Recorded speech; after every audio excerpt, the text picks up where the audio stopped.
tabs, so I'm making sure actually I'm pick up all the messages from my chess friends. So this is the Speed Chess Championship. We've got a semi-final.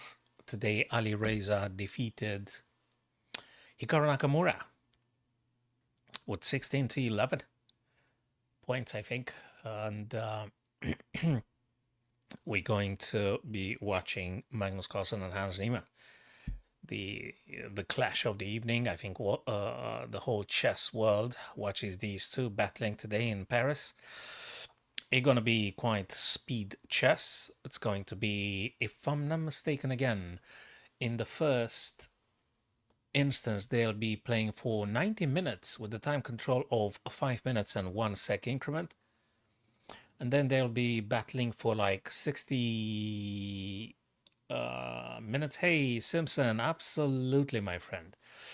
And they'll be battling for 1 hour with the format of 3 minutes and 1 second increment. And then they're going to be playing a crazy bullet half an hour. So I guess the best comments would be definitely for the 5-1 section and 3-1. There's still some time to speak something to actually get fig for yourself. For the bullet, probably going to be pretty much intuitive. This is going to be awesome indeed, Simpson. And first, thank you for being here, my friend. And really, we want to see who got anything to prove. Now, Magnus Carlsen has proved everything that is to be proved in the world of chess. It is actually on Niemann, the onus, to be proving whatever he wants to prove. And now he got that very occasion. So there is no shying away from the clash and stuff. So we're going to be seeing awesome stuff happening. So probably they'll be playing for the next 3 hours or so. Pretty much fast speed chess. So all the chess lovers out there, I'm pretty sure they will be watching it either via the mobile screen or desktop or TV via YouTube and things. So it is going to be awesome indeed, my friends. Either you are visiting guys on TikTok or YouTube or Twitch or Facebook or I don't know, the other one. I always forget about a fifth platform I'm streaming to. I don't know which one is the fifth. I always forget. Yeah, absolutely. So they're going to be playing pretty much in less than a minute. It's been announced. So fasten your seatbelt, guys, because they're going to be playing a fast speed chess. Looks like Magnus going to start with the white pieces. I am a little bit thrilled, and I'm waiting to seeing them doing spectacular chess. I think it's going to be a serious clash. I'd love to see King's Gambits, Danish Gambit. I'd love to see spicy, crazy lines. I'd love to see Sicilians from which I can learn myself, because I'm employing the Sicilian defense for black, and I'd love to see and learn from this wonderful experience. And probably the best chess on the planet, my friends, is due to happen. Not that Ali Reza Nakamura wasn't very, very entertaining and stuff, but I think everybody pretty much now wants to watching these two playing. I hope Magnus gonna teach him a lesson. I hope Magnus gonna teach Niemann a lesson, but so yeah, I'd say, look, if Magnus paid attention to his mental and physical shape, if he didn't party too much yesterday, if he takes it really serious, he's going to win, I'd say. So I hope he is in, at his peak performance, Simpson. So I would say, and I hope Magnus is going to teach this guy a lesson. But hey, let's see. So yeah, okay, I am biased. True. But, anything may happen. And I'm here to witness it. So who are you rooting for, guys? Again, this is just a matter of personal preference, I suppose. But that's okay. People are free to favoring, one athlete over another. Yeah, yeah. That would be super exciting seeing what these guys are choosing to play. So again, I hope Magnus didn't party too hard yesterday, and so he can deliver his best chess today, this evening. It should be starting.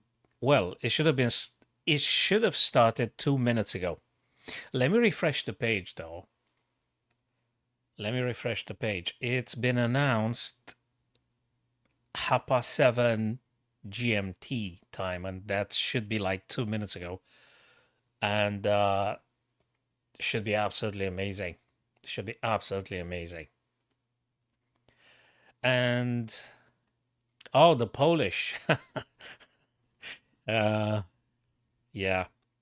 Polish is the B4 craziness, right, Simpson? Just remind me if I'm not getting it correctly. Is that the Polish thingy? Is the B4 starting with?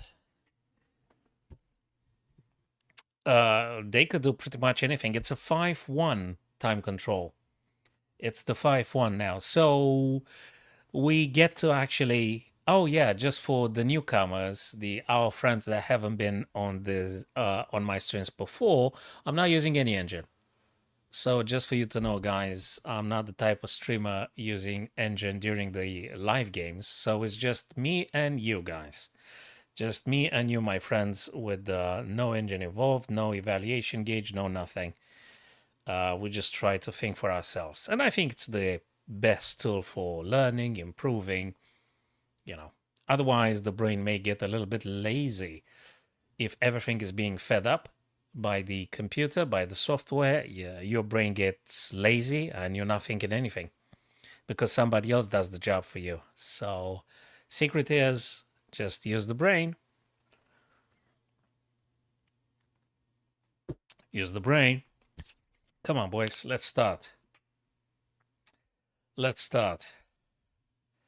Do we?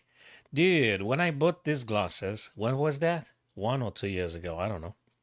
When I bought these glasses, I tried to pick up some glasses that have the largest frame, so that my vision actually covers as much as possible. So that is why I chosen which may not be very, very elegant, the big frame glasses may not be the most elegant and good looking glasses, but I've sacrificed the aesthetical principle in favor of the efficiency.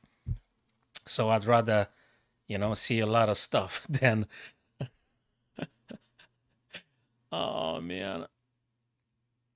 Oh, I gotta double check. What was that? Two something. Yeah, I mean, differs. Left eye and right eye. They differ. I gotta double check. Yeah, yeah, exactly right. Exactly right, my friend. Yeah. Hey, thanks for asking. I think and thank you for following, my friend, whoever you are. Morris, thank you very much for liking the stream. Really do appreciate. They are supposed to be starting now. So yeah, probably I should be booking a another Specsavers visit. So thanks for this. Okay, so are these guys going to start because the whole chess planet is waiting for this? Hello, David. Thanks for visiting via Twitch. That's okay. So we got friends via Twitch, YouTube, and TikTok, I guess. Yeah, we got a few TikTokers. That's good. That's good. And this is live, guys. The games we're about to see that happens in Paris, beautiful capital of France. It's a live event, and of course, no software on my part here. Nothing happened. You reckon, guys, shall we do a quick puzzle and then I mean, they'll be playing for a while, right? 90 minutes, the format 5+1, and 60 minutes, the format 3+1, and then a half an hour bullet. Super fast, super crazy, For live streaming and live comments, the best type of format is at least a rapid, but this is not rapid. It's not rapid. It's just blitz and then bullet.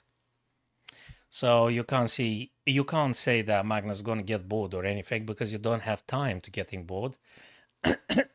It's all going to be just exciting of the chessboard. Okay, let's just hit a quick puzzle. What the heck?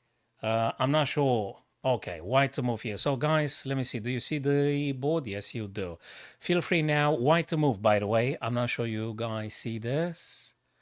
Ah, it's been covered. Yeah, so white to play here in this position, guys. Feel free to. And I promise we'll be back to Magnus Carlsen and Hans Niemann. Thank you very much for following, my friend. Emily Sandrin. Thank you very much, my friend, for following. All right, what does white need to do here and play and win? Do you think, guys, it's something to do with the diagonal d1, h5 for the bishop or queen? Do you think we need to play some crazy sacrifices so we can open up this diagonal? You think it's something else?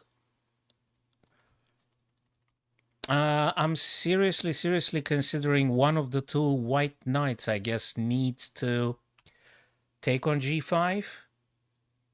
Of course, if pawn takes back, you're going to be capturing with white the bishop, and then you deliver some checks. I think the black queen should be captured if we go this in this fashion. The question would be, though, what knight takes on g5? Do you take with knight on f3, or do you take with the knight on e4? What is against Kia? What's that? Oh, it's an opening. What's that? It's King's Indian. Ah, all right. I thought you're talking about the cars and oh my God. Okay, the King's Indian. Yeah.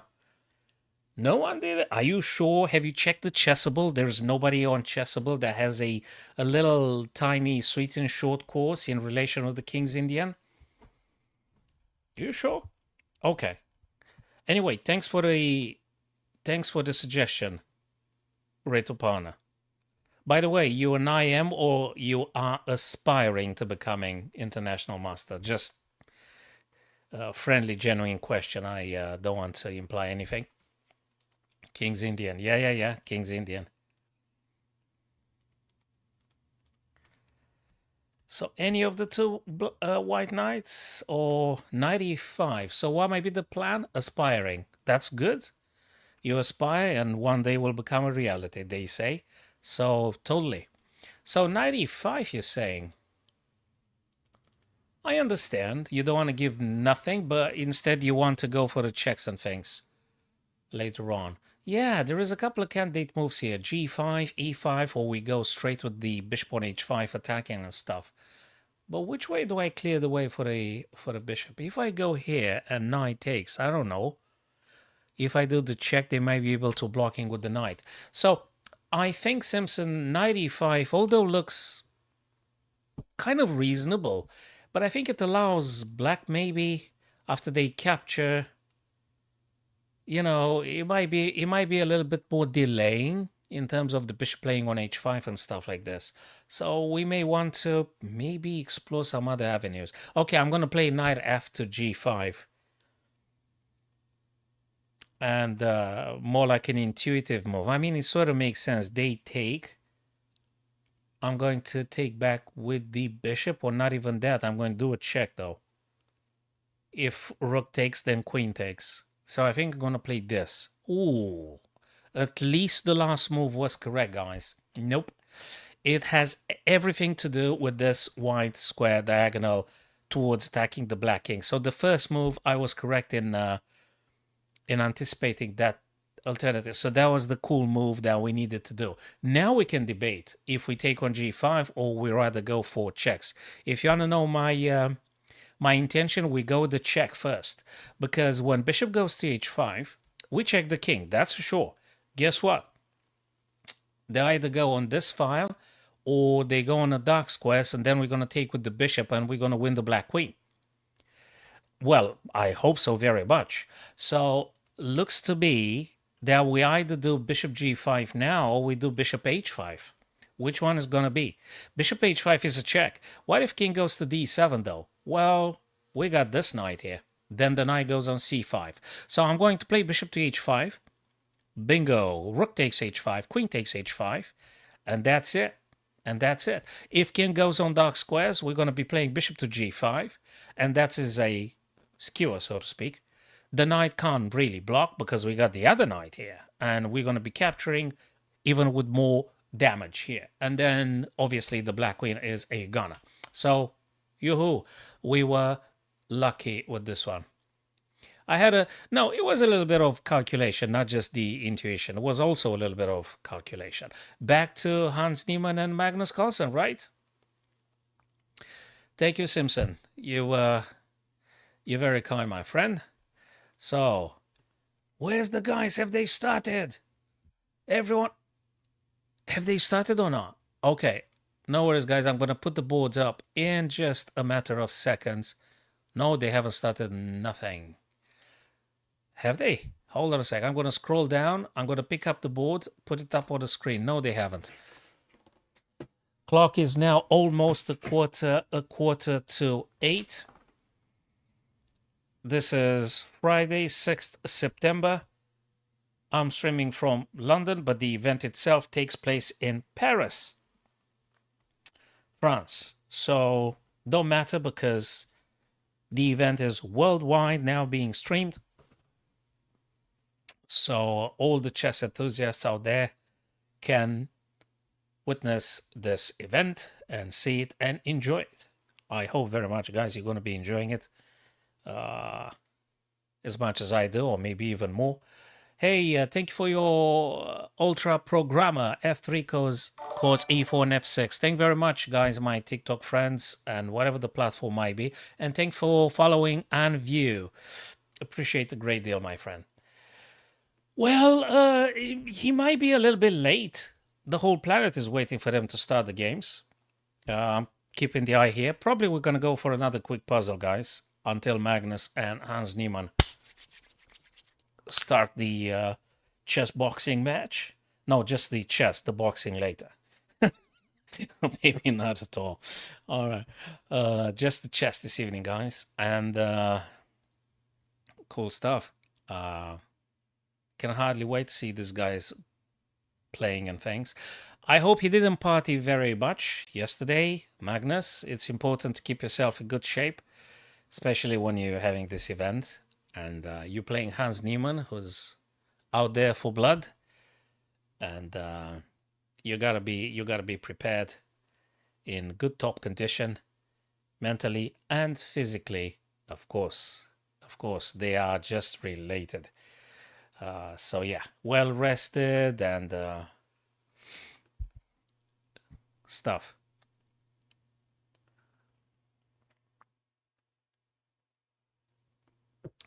Okay, we're ready for them.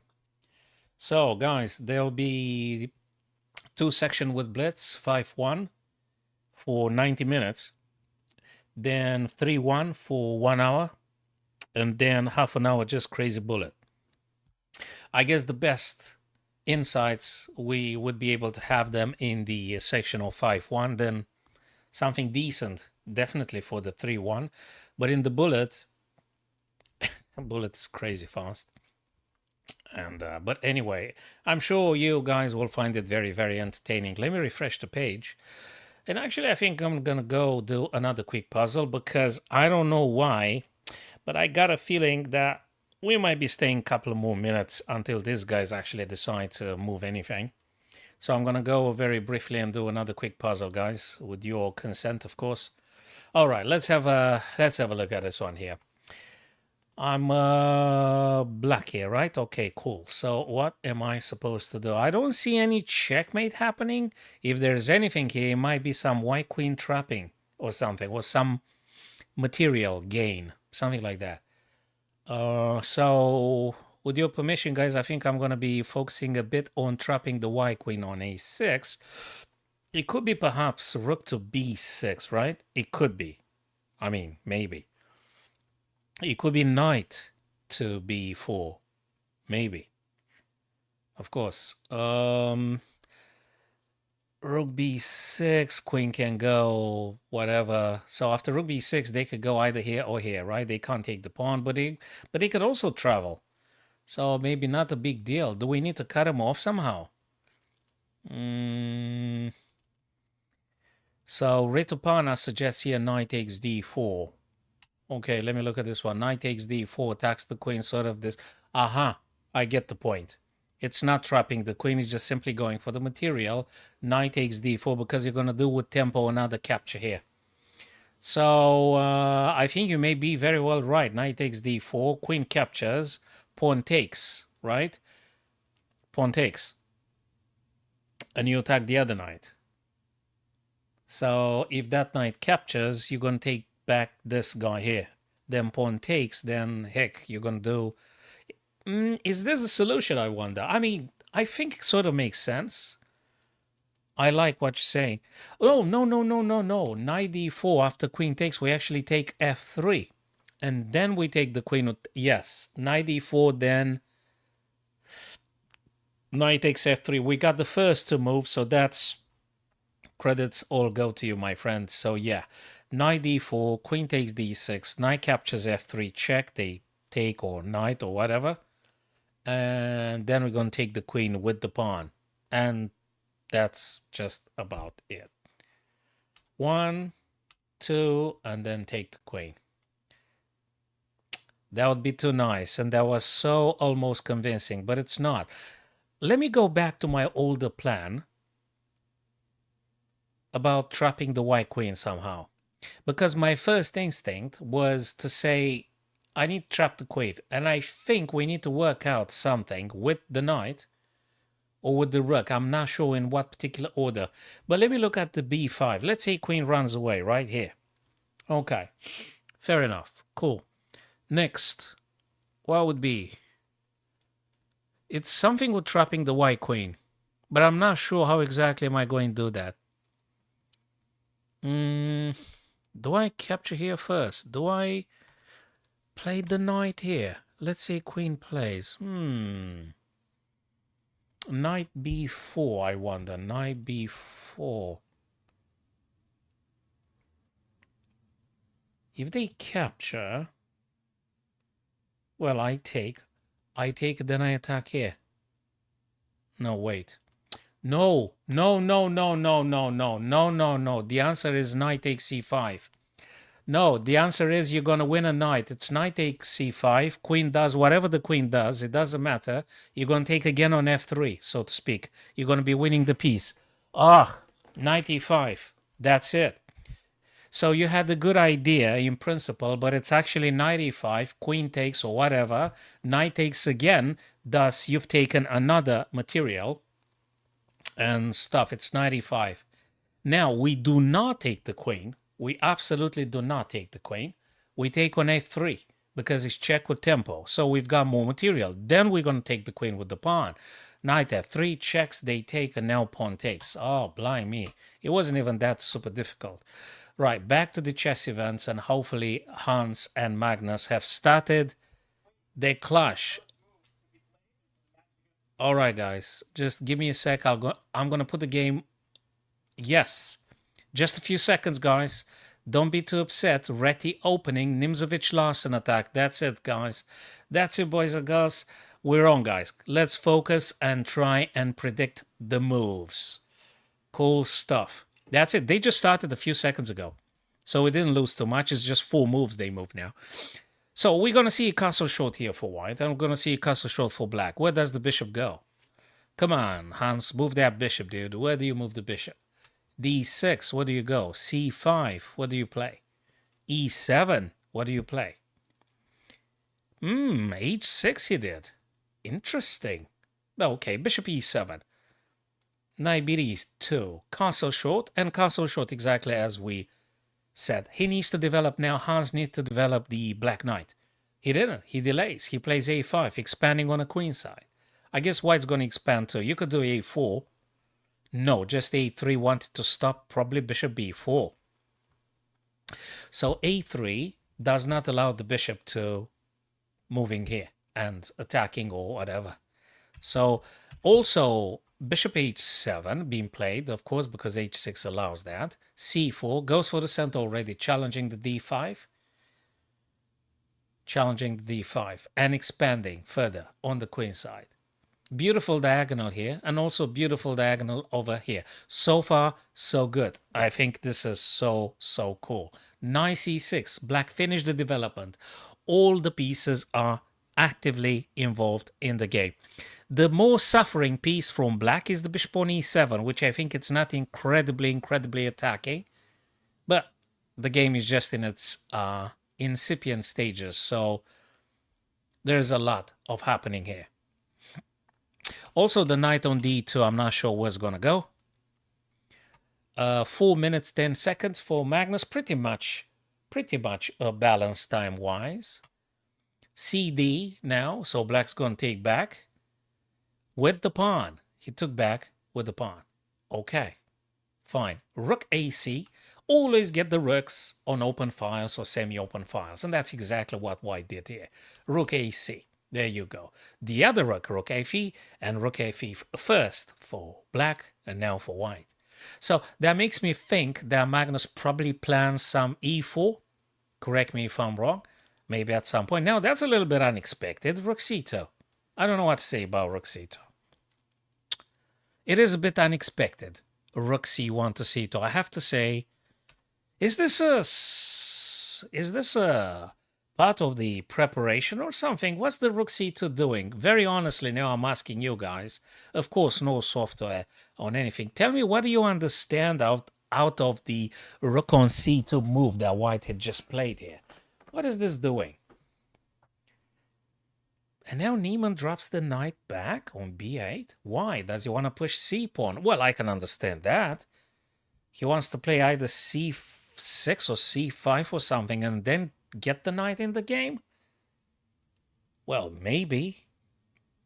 Maybe he wants to play at some point c4, because you just move rook to c2, you will not be able to take with the d, you gotta take with the other c, and then black's gonna take again, and your rook is subjected to bishop's attack. I think. I can't see any other bloody reason for which to play knight c6 to b8 here. I mean, what else do you want to do? First thing first, I don't understand why exactly Magnus played c2. Well, he is the chess genius, right? So, I mean, maybe just a psychological thing. Rook c2. Hell knows what was this rook c2 doing. I don't know what's doing with this rook c2. I thought that you kind of supposed to be playing the e pawn, right? But hey, we'll see.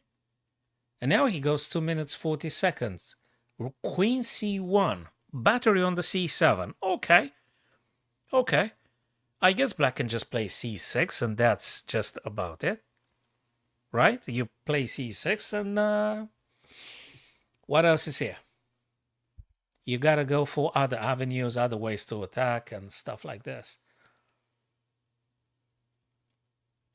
I noticed that the black queen has to stay on this diagonal for the time being, because if they don't, bishop's going to take, wrecking the pawns, defending the black king. Just another element being thrown here. It's good to have this in mind, especially for our own games when this were to happen. Unfortunately for me, lately I'm doing too much over bullet and I shouldn't do that anymore. It's not helping anybody. Okay, c5, as I said, black played knight b8, not to do c5. Now, this is completely bloody shocking. Rook c5 took the pawn. Are you serious? Rook takes c5, bishop takes, queen takes.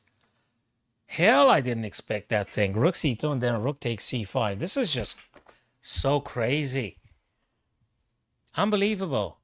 That was completely unexpected. I mean, I'm in shock, so to speak, technically. Rook takes c5, you sack an exchange for a bloody pawn, and okay. There is a lot of activity for white here, I could say that. The knights now will becoming very active, probably via d4 or something. Bishop h3, this is beautifully attacking on this diagonal. Now the rook hits the queen, you gotta move the queen away.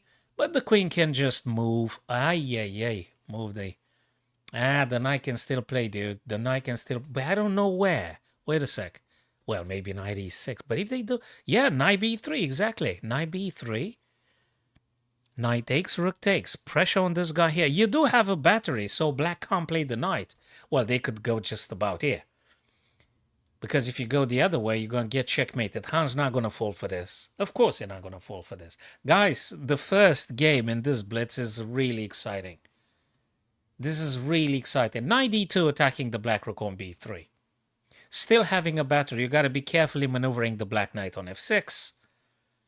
Knight f1, rerouting the knight. Probably knight e3 or something. Not sure. Trades? Trades? Is he benefiting white to trade? Black still has 2 minor pieces, mind you, guys. 336 pawns, 336 white pawns, 3 minor pieces rook, 2 minor pieces to rooks. The bishops could be a nightmare. So white is boasting the bishop pair, which is super cool. Knight will be joining the fight very soon, either d2 or e3. Hell knows where Magnus wants to put that knight. That thing that he played with rook c2, then rook c5 is completely unexpected. So, I mean, hell, he could do whatever. It was absolutely surprising. Very interesting. So, okay. Whose turn is it? Hans's turn. Blimey, he's 1 minute. Magnus is 1 minute 50 seconds. Gee. Those guys are coming. Knight d2, as we said. Where is he going to move the rook? Asking for a friend.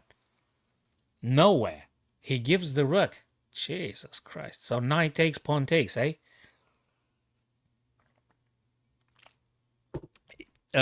You either take it now. He didn't take it. Jesus. These guys are delivering. For those of you that are super excited to doing blitzes or bullet, now you've got pretty much bullet chess at this stage. 1 minute 45 versus 35 seconds. This is bullet chess.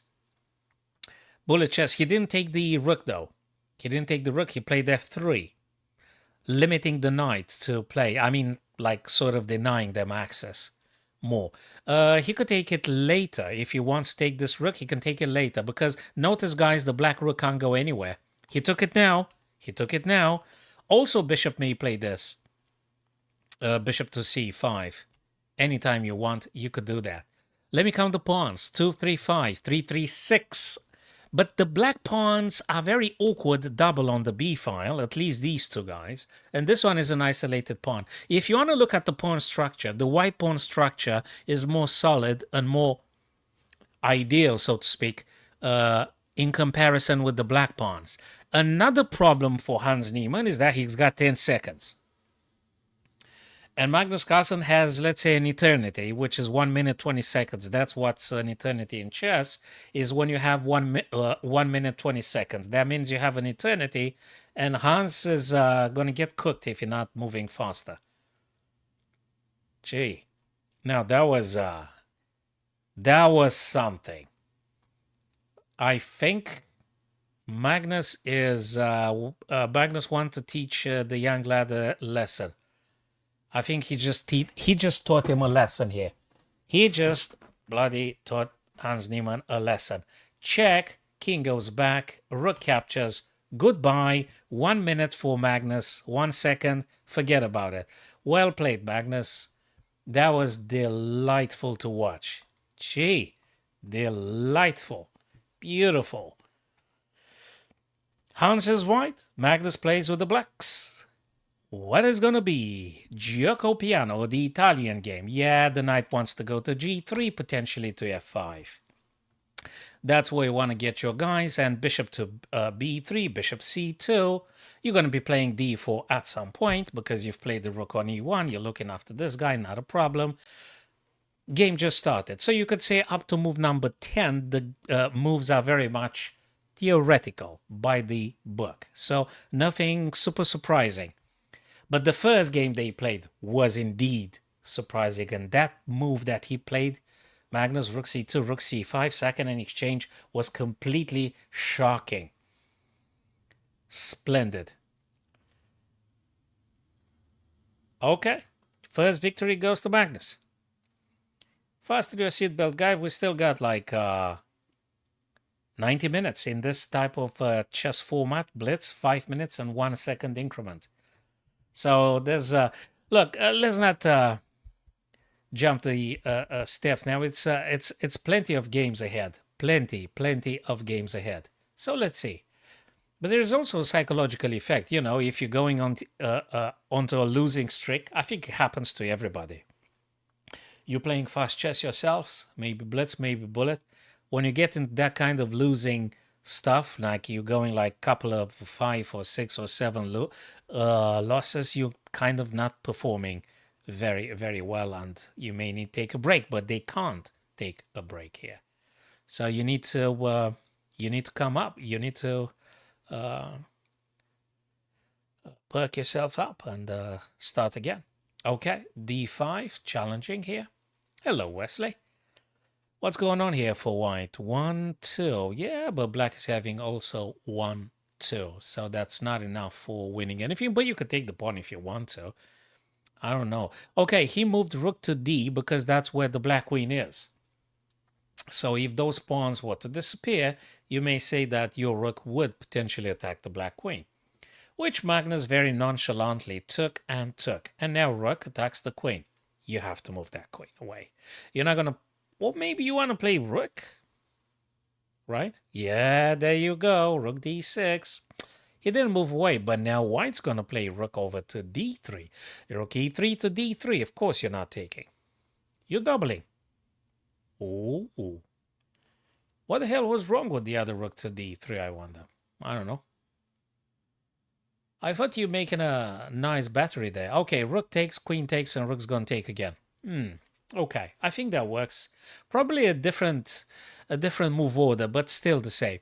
I notice now, watching the clock and the time control, I notice that actually Hans Niemann tries to move a little bit faster because he got in very, very serious time issues with the first game in the match.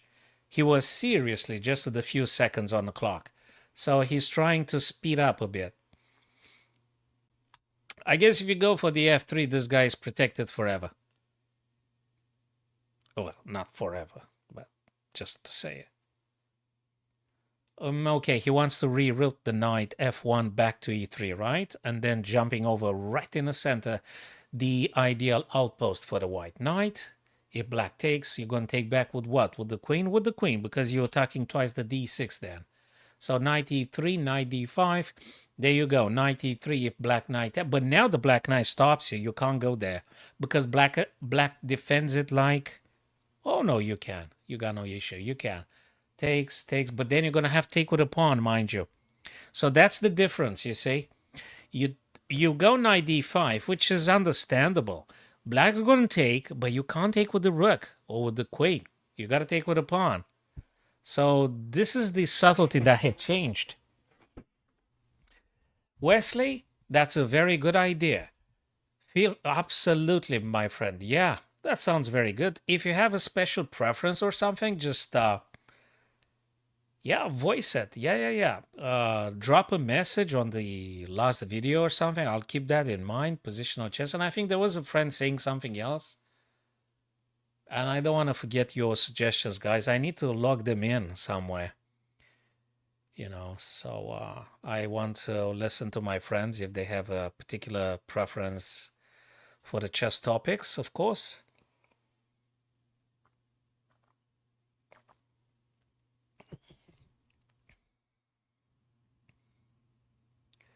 F3. Exactly. That was one of those moves I've seen a couple of minutes ago, and I said that F3 will make it very nicely here. So that's looking good. Is this going to be a draw? 2 minutes 53 Hans, 2 minutes 20 Magnus. Okay. Do you have a particular chess player in mind, Wesley, when you say positional chess? Do you have a...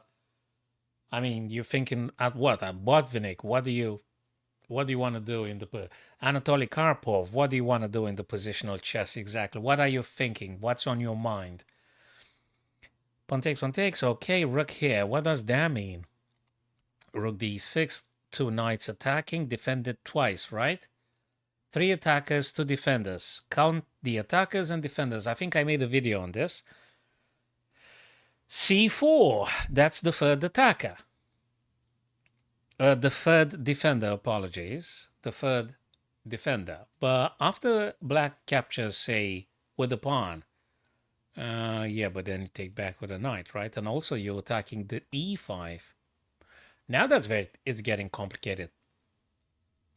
Yeah, so Wesley, feel free to tell me what exactly positional chess player you would like to being, scrutinized, or I mean scrutinized, just dedicated to and things. Good having you guys. Appreciate.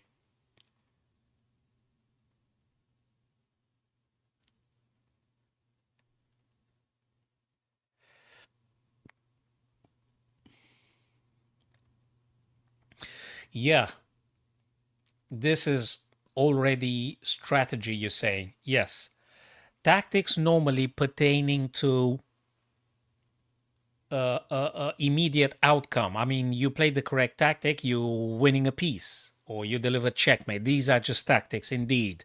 Strategy means improving the piece's position, long-term plan. Yes, yes. I think I might get to understand what you say. I think I should have not too many, but I should have some videos in my archive on YouTube, guys, about the positional chess ideas. I think I do improving pieces in the middle game in particular. I definitely did about good bishop, bad bishop, good squares, bad squares, good pawn structure, bad pawn structure. When double pawns are beneficial, in some circumstances, having double pawns is better. Most of the time, having double pawns is bad. So I think I've done quite a few tactical middle game in relation with improving the piece's position. So you may want to maybe scroll a little bit in the archive of the videos. Only this year, I think I've done some videos in relation with strategy. Or maybe I could just send you one or two links about this. But Wesley, thanks very much. I'll definitely do more videos about this one as well. So let's coming back now to Hans and Magnus. Now this is a little bit. It's more balanced than the previous game. 1 minute 10 seconds, 1 minute 4 seconds for black here. So it's pretty much balanced here. What's Hans gonna play? What's the weakness? Well, that's a weakness. Let me highlight the weaknesses for black. This guy is a weakness because you can attack it with pieces. Queen, okay. He attacks the queen. Queen has to move. But queen can move including here. Right? And then going to be a trade. No, he didn't want to do that. He played queen to c7, protecting this guy. Knight goes back.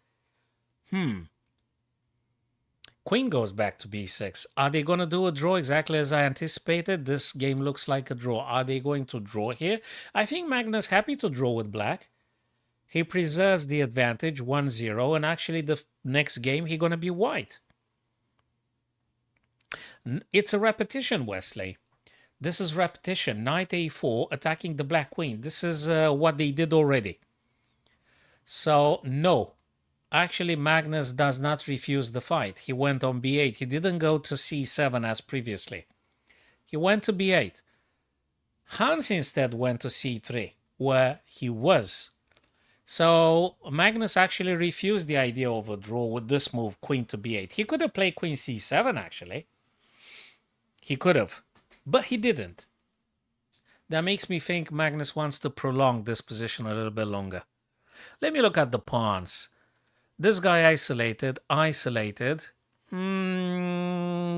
guy isolated too. So we've got three weaknesses for black here. Three weak pawns. And there is an isolated pawn here for white, indeed. But the pawn structure is better a little bit for white. Because these guys are connected, these guys are connected. What happened in this one? The secret game on Lee chess. I don't know what is that, the secret game on Lee chess. What's this about? I haven't heard of the secret game on Lee chess, guys.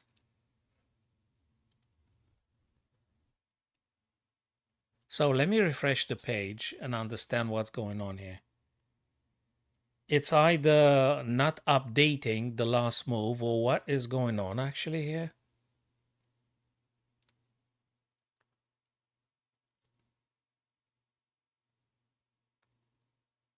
So did they draw? Whoa, 1-1. Yes, they drew, right? They drew. Wait. This is what the heck's going on with the engine here? With this software, with the server. Wait a minute. I can see two boards, and this is very, very weird, in which Magnus Carlsen has both colors. Before Nipple and Ding played the real fit again, that's game happen real only just again. I haven't heard of the, okay. The engine, the server here is behaving weirdly. Okay, we're going to be looking at this game. I'm assuming the previous game was a draw. Otherwise, they wouldn't have started the third game, right? So, guys, you correct me if I'm wrong. But I guess they made the draw with the second game. And this is the third game. And I guess it's... that's how it is. Right?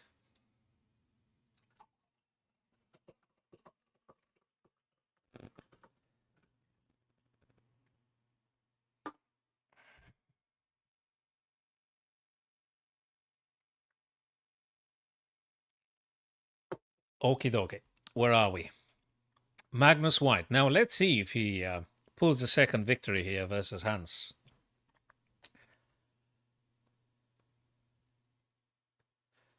What you think about playing O'Kelly? Oh, mate. O'Kelly, this thing, what is that? Sorry, I might not be very familiar with that opening. I know they've got name for everything on the board.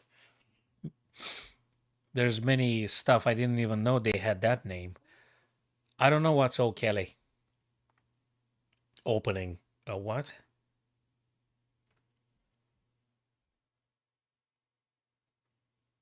Or maybe I misread what you're saying, Wesley. Okay. E5 attacking the Black Knight. H4. He's grabbing space. He's at the stage of taking space from black. The bishop on c8 is suffering greatly. The bishop on c8 is really suffering. Black doesn't have space. It feels just okay. So this attempt, exactly what I said. This attempt with the b6 wants to get the bishop to b7 and hoping for some activation along that diagonal. c4, e4, a3. I don't think that's a problem. I guess after a3 you want to play b4, right? And expanding very much on the queen side with a fianchetto with bishop b2. Am I correct, Wesley?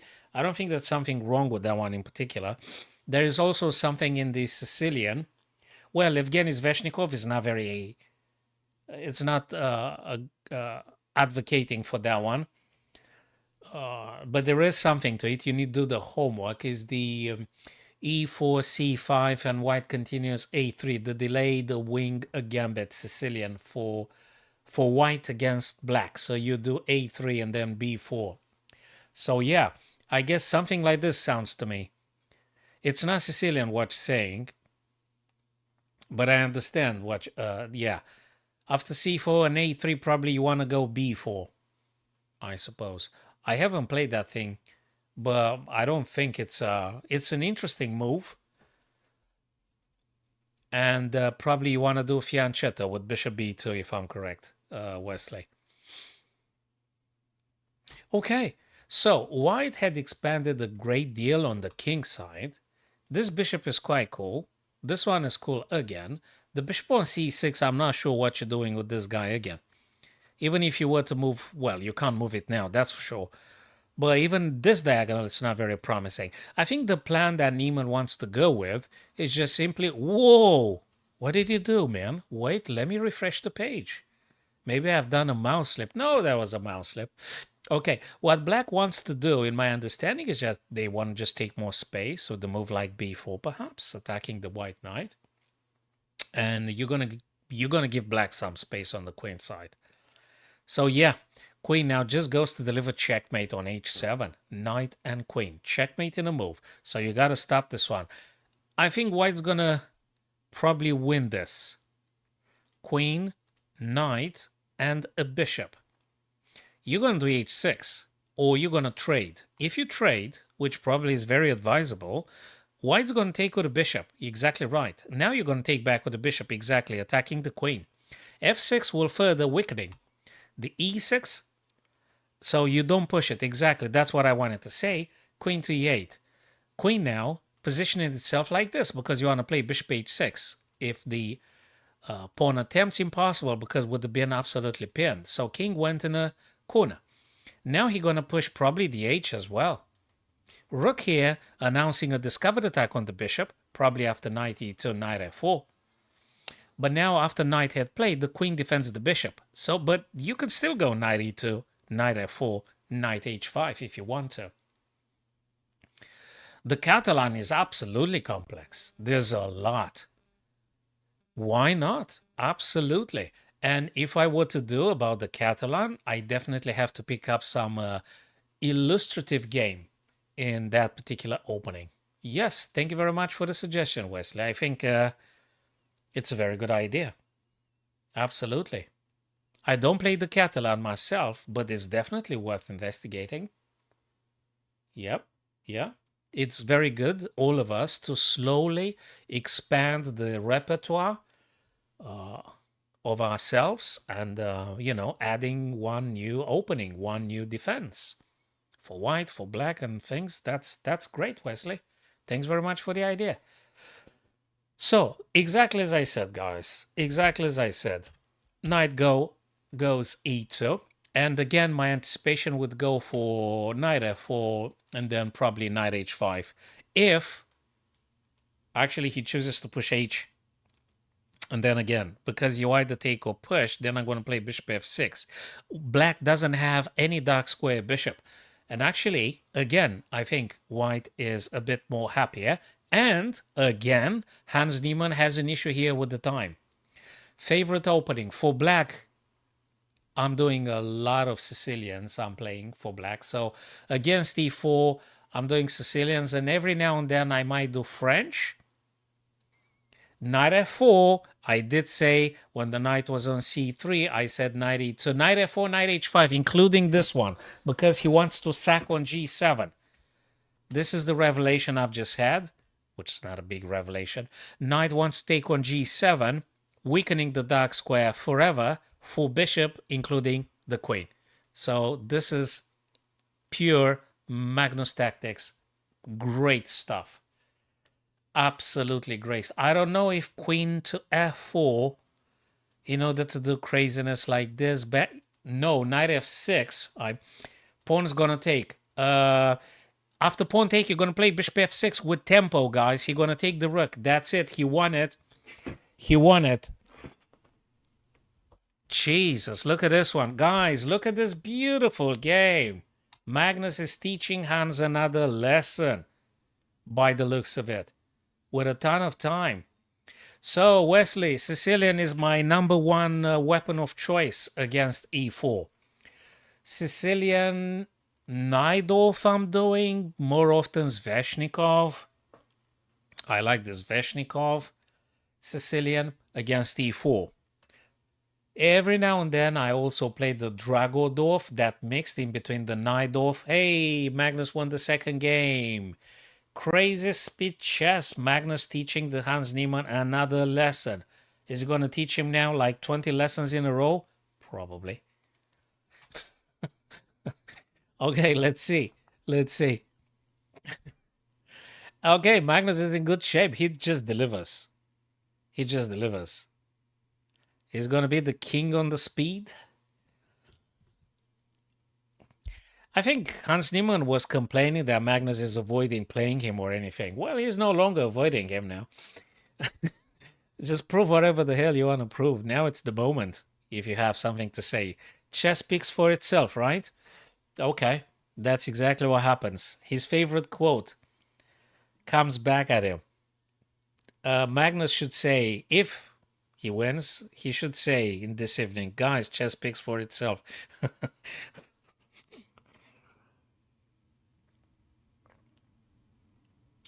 All right. Okay. Queen to b3. Looking for the b7 weakness. That's a weakness. Magnus defends. Rook a b8 defending. Bishop e3, developing your pieces. Rook goes on d. To get 2000 from 1450? To focus to get 2000. First thing first, enjoy the process. Wesley, when you do chess, either learning or playing competitive chess over the board online, you have to enjoy the process. You have to enjoy the learning. If you learn chess only because you have an egotic ambition, I don't think it's enough. I think you need to love the learning in itself. When you love the learning, you can learn like bloody 8 hours a day, because what you do, you enjoy. Do you know what I mean? That's the first stuff. If you don't have the pleasure, the intellectual satisfaction for you to have learned new things, probably chess is not the stuff you should be doing. That's what I say to all my students. I mean, if you want to learn just the basic chess, so, because it's a trend and it's cool and stuff, nothing wrong. But if you really want to go further and further, you kind of need to really enjoy the learning. And from enjoying the learning, you're going to make your own performance at your personal pace. There is a lot of chess content out there. There is tons and tons of video material for free, accessible on YouTube at least. There is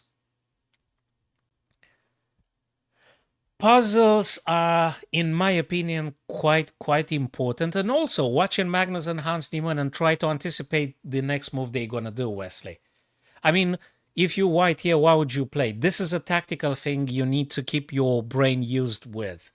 And puzzles are tacticals. It's just tactics like crazy. Tactics are very important. Everything is important in chess, and tactics have their own importance. You can't do without. Puzzles help to improve your tactical strength. You need to do accurate calculation and assessment every single move during the game. And that's where the puzzles come in, and they sort of are important. Yeah, they are important. The reason I'm playing, unfortunately, more bullet lately is because I want to force my thinking to being faster. I enjoy to sit down with the position and look at the beauty of it. But it happened that I'm getting flagged, even in the longer time control, and I'm not very happy with that. And I just try to do puzzle rush and then doing some bullet, try to force my mind to think faster and accurately. But it's difficult. But I would stress the importance of understanding the position, what's going on, in order for you to make very informed decisions. So yeah, you need to study the opening, you need to do the tactics, puzzles, and watch these guys without the engine and try to think for yourself, what would I do if I were here white, and what would I play if I were here with the black pieces? That's what you need to make it a habit. So let's look at these things here that these guys are producing. Wonderful. Best chess on the planet. Speed chess on the planet. Blacks to move. Okay. Rook, Queen, Knight. Rook, Queen, Knight. So material-wise, I think they're similar. 4-3-7, 3-4-7. Okay. Everything nice and cool. It might be a draw. It might be a draw. Where does the Black Knight want to go? C4. Attacking the B2. B3, kicking the knight away. Knight attacks the queen. Queen probably needs to go along this diagonal, right? Backwards. Or you want to go back on a file. I don't know. Probably black is able to actually advancing that pawn somehow. He goes queen to B4 here. Okay. Is it because he wants to play C4? That makes sense. I think you want to play C4. And I guess black wants to play E4, given the fact he got a knight here, and maybe he wants to move the rook over to the E file and advancing that black pawn. It is possible. So let's see what Magnus prepares to do here. Also, do you know something about the white queen? What if the white queen goes to A5? Can they? Queen a5. Is this a bad idea? Queen a5, going for a6, keeping an eye on c7. Perhaps. Queen h5. Okay. Why? Why queen h5? Knight was pinned, so to speak.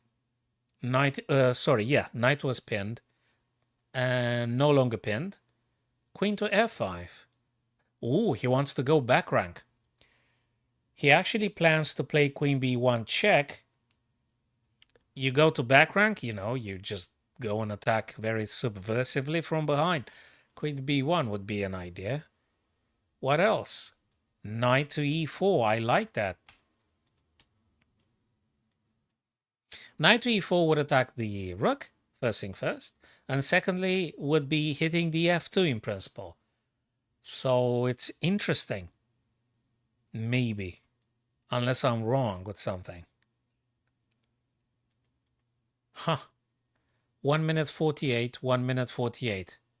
Pretty much the same amount of time, but let's see how they're going to be doing it. So if you guys didn't know, Magnus won 2 games with the white pieces, and I think only 1 draw. This is game number 4 in their clash this evening, and Magnus is leading with 2.5 to 0.5. That was just a draw and 2 victories adjudicated by Magnus Carlsen. Queen b1, exactly as I said. Queen b1, back rank check. Queen now, he wants to trade. Oh yeah, Magnus is actually happy to draw with black and win with white, where he got initiative and dictates whatever happens in the opening. Queen to e4. So obviously white queen takes, black knight takes. But when the black knight takes, they attack c3 and f2. Let me just highlight them. So when the black knight captures and the d2 where the rook is, that's what is. So queen takes and knight takes, attacking 3 squares, essential squares at the same time. Oh, come on, dude. You're asking me. Come on. Don't ask me about the diet, man. I have no idea about the diets. I mean, if I'm exercising and if I do some strength exercises, I know I need to eat a couple of more eggs and things like that for the proteins, Or if I want to go for a run or something, I'd rather have some pre-workout with caffeine and things. That's what I know. I mean, yeah, and you just try and stay hydrated, right? No. Hey, I'm talking with the guys here, man. I'm streaming it online. They play in Paris, France. It's Magnus Carlsen and Hans Niemann. Oh my God. Okay, don't need to be dramatic. I know you don't give a damn about chess. Come on. I love them. No, you don't love chess. I don't love chess, but they are beautiful. Yeah, the ideas are beautiful. Yes. Thank you very much. So yeah, dude, stay hydrated. Go with the water. Go with the tea. And yeah, exactly, as you said. And I think Bobby Fischer had a similar idea. The better shape the physical body is, the brain is benefiting a great deal. So your brain would be happier, so to speak. So you would be able to focus more, to have mental stamina and things. So yeah, physical exercises do have a positive impact on the brain functioning. Now you may say, yeah, but Mikhail Tal, he was smoking like a Turk. I like chess, but I need to go to. Yeah. Okay. Can I? Okay. I've got a stream here. Thank you. What? Just do whatever. Okay. Okay. Just, yeah. Okay. We love you too. Okay. Can I stream? All right, guys. I apologize. That is cool. So, where were we? I've forgotten where were we. What? Hans Niemann 3 seconds. Magnus 20. Okay, guys, I have digressed because I have an impromptu. I had the visitor and they distracted me from the comments here with you, my friends, but that's okay. Well, I might be just very well inviting them for the stream if they really insist. Okay, so what the heck's going on here? 336, 235. Looks like black has nicked the pawn, snatched the pawn here from what? Ooh, he created the pass pawn. Oh my God, he smokes him again. Magnus Carlsen teaches Hans Niemann another painful lesson. Oh, dude, I think I had another guy at some point and he was an expert in quotes. That's another quote, right? The mind of an unemployed is the devil's favorite body. Yeah, was it the famous poet that said that? Yeah, heaven and hell could be very well as a consequence of your own mind making it up. So, yeah. Was it wait a second, I think it was Shakespeare that came with something like I don't want to say nonsense, but there was something in Shakespeare at some point. He said that hell is not, it's something that you make to be hell or heaven. Or it was another guy. The external circumstances are very adverse. You need a great deal of determination to overcome them. And now it depends on the challenges. There are challenges and challenges. Some challenges could be greater than others. So let me go again to Magnus Carlsen and the other guy. You didn't tell me the source. Okay, what the hell is Magnus Carlsen and Hans playing? 3-5 to 0-5. They're supposed to be playing 90 minutes 5-1. No, I can't say I agree or I don't agree. It's a very interesting quote. I kind of like it. I think it's poetical and philosophical to some extent. And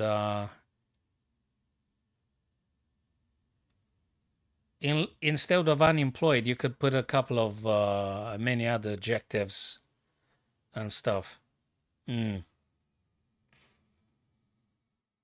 Like poverty is mother of all crimes. What do you think about that one? And so forth and so forth. Yeah, so we can have very, very many quotes on pretty much everything under the sun. Where is the game that these guys do? Magnus Carlsen, Hans Mock, Niemann, where is it? What's going on here?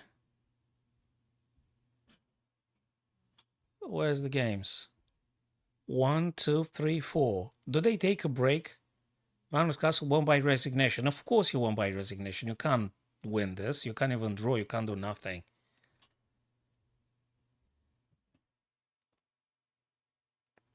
Yeah, I don't know. Guys, let me know if you have the games on your own screens because I don't have them. Do they have a server issue? Again? The chess.com, I mean, because I can't see them. Do they have a server issue or it's... I was just wondering how long will it take someone to just say things about the beads and stuff, eh? All right. I don't see the games anywhere. Do you guys have them? Do you see the games somewhere taking place? I mean, I'm talking about the fifth game. So they played 4. They're supposed to be playing 90 minutes. Or do they take a break or something? Oh, hello, Step. Good to see you, my friend. How's it going?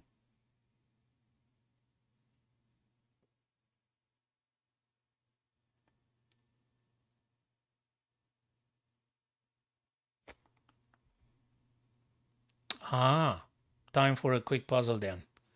All right, fellas. Time for a quick puzzle. Black to move here. So what do we do? Rook being attacked, king right in the middle, head and castle. Do we have a direct way for attacking? Let me see. Do we grab this guy here? I don't know. Queen takes check. Yeah, I don't like it. Do we castle then? I don't know. Hey, that was a spectacular lesson delivered by Magnus Carlsen in those games. He he really taught that guy a lesson. He did incredible chess, fabulous speed chess.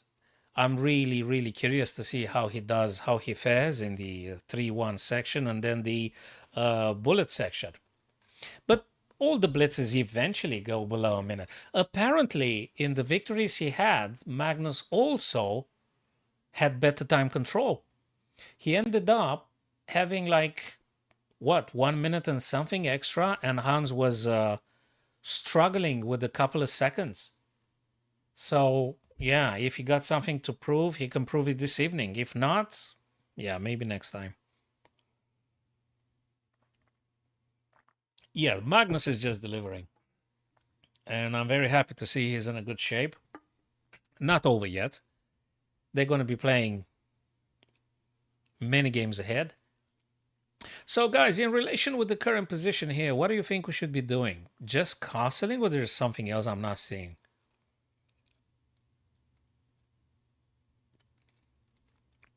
So if I castle, rook is safe, everything is nice and cool. If I take on f3, they take the rook with check, though. So that's the issue I'm having with playing anything else but castling short. So what do you think, guys? Should we perhaps do castle short or something else? Is there a checkmate sequence here?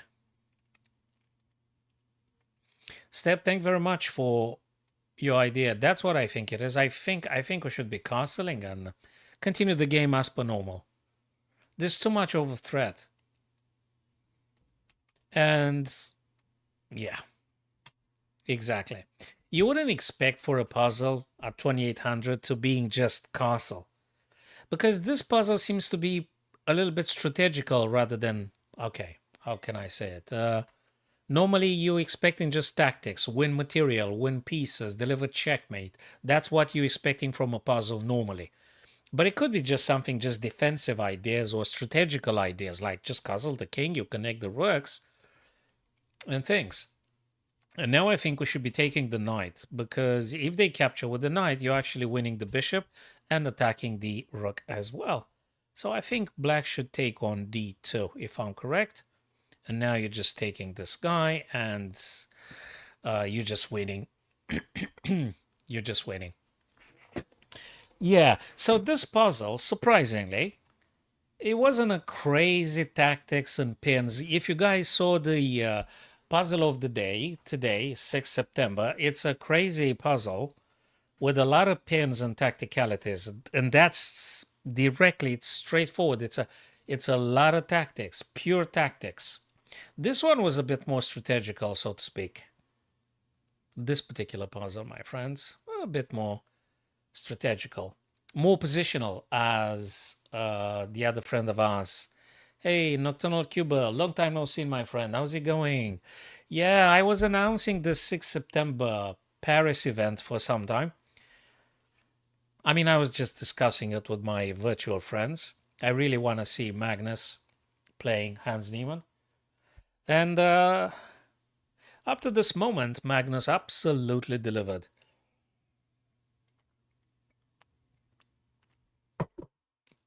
Absolutely delivered. All right, guys, this one here. I could do a check, but then the king moves. I'm interested in this. Or maybe we should do something else. I don't know yet. If I played this and king takes, do I have a fork somewhere with it? Yeah, there is this guy too. But this guy is hanging. And if you take, they take with a knight, obviously. If you capture, they're going to take you with the other guy, and you checkmate it in like 2 moves or something. It's something to do with the e3. So Step already found the winning sequence here. He suggests e3, king takes e3, rook c3 with tempo check, totally. King d4 attacking the rook on c3.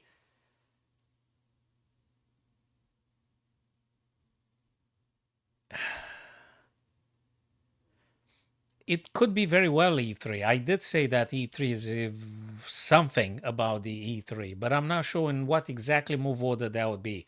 e3 gets the king on the third rank. Then you can deliver.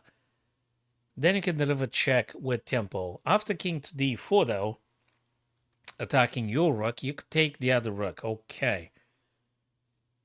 Okay. So e3, king takes, rook takes, king attacks the rook. King attacks the rook, rook takes. Hell, you've got like what? Oh yeah, but then the king takes you.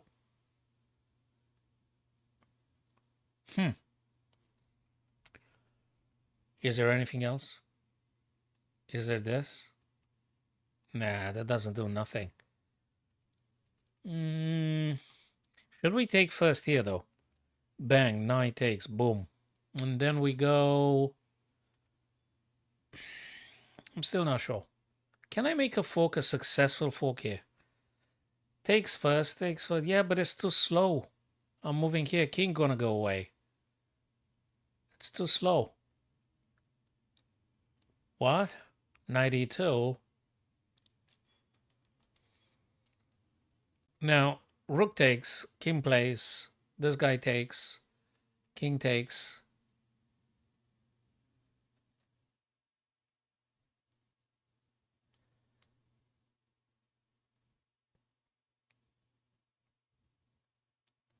Rook takes, king takes. What do you play afterwards? So rook takes b1, king takes c3. Well, okay, let me scroll up and check your ideas again. e3, king, king c3, king c3, 90. Oh, 94 for the fork. Yes, of course. Yes. Yeah, you've done it. You've done a step. Now we've got an almighty fork here. Yes, I think it should be working after this. You're grabbing this guy and it don't matter. You've got the rook versus the knight ultimately, and that should be more than enough to capitalize at some point. Yeah, king's gonna take, and I don't know. You should be winning here. Nice, you did it. So congrats to you, brother. Very good, very good. Well played here. Excellent. Great insights from you, Step, and from you, my friends. You guys are... Hey, they started! No way! No way. Cool. So guys, we've got 3.5 to 0.5. So rightfully so. Now, if I watch the two avatars pictures here, Hans Niemann is frowning upon the board. He's not looking very happy in this picture. And Magnus is just having fun. So let's see if the pictures are a premonition to whatever is supposed to be happening. Hey, White is seriously in space advantage here. And there is an issue about the rook coming over to the back rank. Where do you move the bishop, by the way? I've got a question. Bishop to e6, fine. He moves the pawns up. Rook, guys, notice how the rook on a8 can't just move away because a7 is sort of hanging, right? Bishop, amongst others, wants to grab this pawn, I suppose. Game is not over. Game is not over. I think it's very interesting. And it's going to get quite bullet now because it's 2 minutes each. So it's going to get very bullet. Okay. Oh, he dropped the pawn. He just gave them the pawn. He said, take the pawn if you want, man. Just go take it. Wow. Bishop f1 attacking the rook and indirectly then defending the c4. That is sweet. That's an attacking move. Where do you go with the rook? Do you go c2? Have you got another plan? There you go. Rook c2. That's what I would have moved if I were Hans. Rook takes a7. Makes a lot of sense. Makes a lot of sense. He cleans those guys. He takes them. Maybe. I just got a feeling that Magnus is in very good shape this evening, and he just teaches this guy a lesson after another. So now he attacks the b7. If you don't defend b7, what are you doing compensation for? Are you going to take on c3? Maybe. I mean, you could take on c3 if you want to. Hey, Ben, I've just read your message. Apologize being a bit late. I have to alternate in between the communication tabs. Yes, I'm on Twitch and YouTube, Facebook, TikTok. Which one is it? I don't know. There's like 4 or 5 platforms. I don't know which one is the 5th one. Just give myself another. Oh my god, absolutely. Those rooks are killers. Very active rooks. Excellent observation, Step. Yes. Yes, totally. Totally, guys. Rooks are killing it. Again, I notice Hans Niemann goes low on time. Again. I mean, bloody hell, Magnus is like 2 minutes? And Hans is just not chaotically, erratically trying to defend weaknesses here. So now bishop c8, painfully defending b7. You just can't drop the pawns like this. What do you do with white? Do you play rook a8? No, he just grabs the pawns, man. He plays rook f6. He also attacks h6. You gonna play king g7? No, he pins the bishop though. King move g2, because if he didn't do it, bishop would have played this. Checkmate if you take it. If you take the rook, it's checkmate, man. No, the rook just took on h6 and he defends against the bishop delivering, but the bishop... Okay, I think Magnus screwed up something here. Jesus, man. He messed it up. He didn't see that thing. Very cunning. Hans Niemann in the last seconds. Is this the moment? Dude, I don't know. I don't know, Step. Jesus, man. If you took that rook, you would have gotten checkmated. A rook takes and then bishop h3 checkmate, because the e file was covered by the black rook.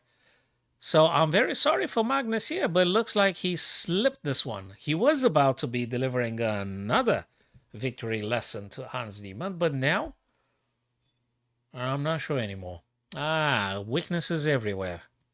Weaknesses everywhere, right? Exactly right. The second round is quite exposed, and there could be more checks coming. Yeah, he wants to cut off the h3 and deliver more attacks. c4 is kind of shaky. I guess you could do stuff like... can Magnus sort out this? No, I don't think you can do too much now. They've got at least a perennial. Is Hans gonna go just with the perennial check, or he wants to actually win? Well, I guess he wants to win, but... Oh, yeah. Guys, he blundered. Magnus blundered here. Phew, yeah. Hold on a sec. Here, man. Wait. Wait. This is the beginning of the end for this position here. Bang, rook c1. Preparing to absolutely... Okay, let's pay credit to the guy that actually did it. So Hans did a nice one here. Rook c just pinning and preparing the checkmate net here. So when you took with the rook, it was a painful one. King g2, it's not solving a damn thing. I'm not sure what is white's move here. If you play king to g, it's not going to save you. What does the Almighty say? The Almighty say you're a little bit screwed anyway. King g2 is not going to do a damn thing. We got to go back in time in order to find the winning stuff. You're quite cooked here. You can't do a damn thing. That's it. You can't take it. You take it, it's bishop h3, you moving g1, rook on the back rank, and goodbye. Thank you very much. Wow. Ooh, yeah. That was something. That was something. Okay, where are those games? They having another break? What?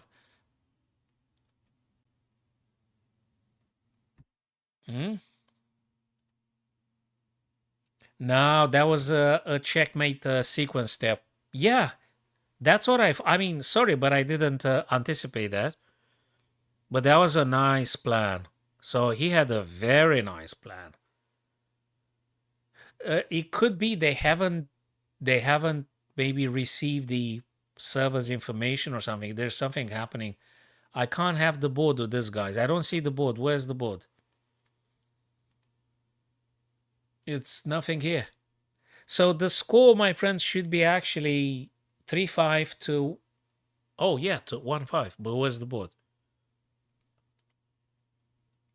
I don't see it.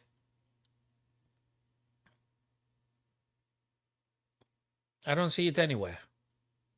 I don't want to start another puzzle because I'm losing the games here. So where the heck is it?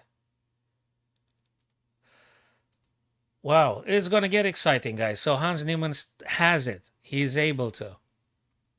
Really? Hans is complaining about a technical issue? Okay, maybe they could give him another mouse or something.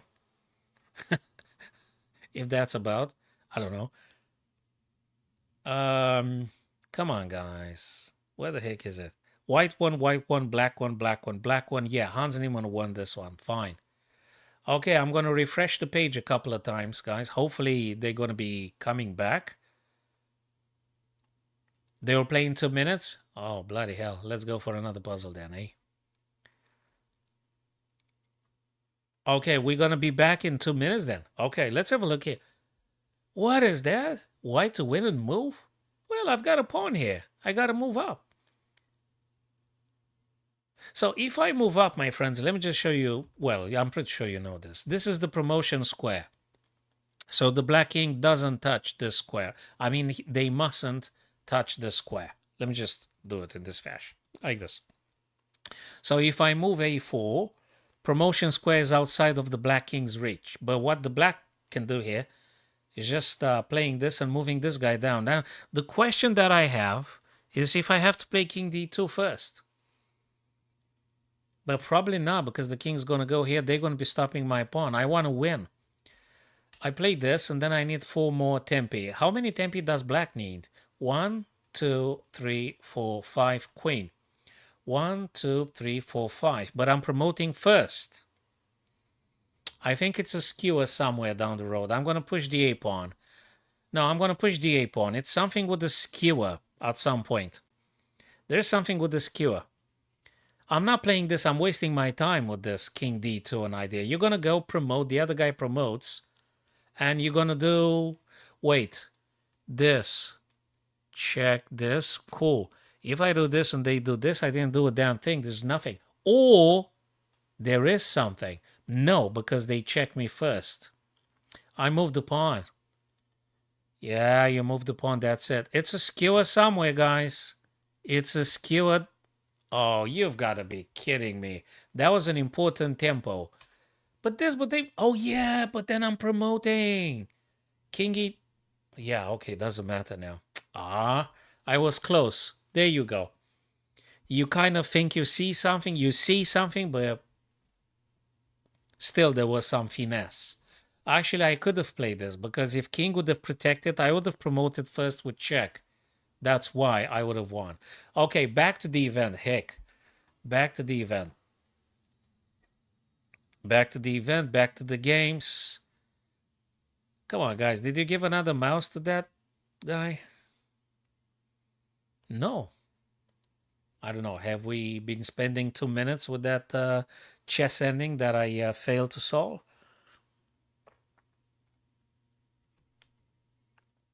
Okay. Hell, we're going to do another puzzle then.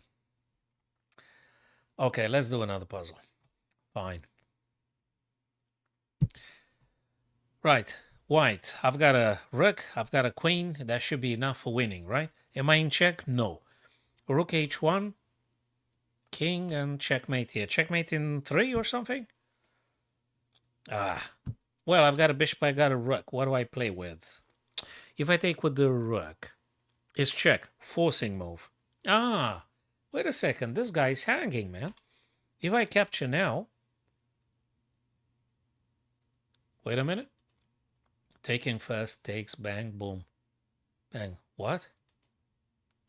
Well, I could take.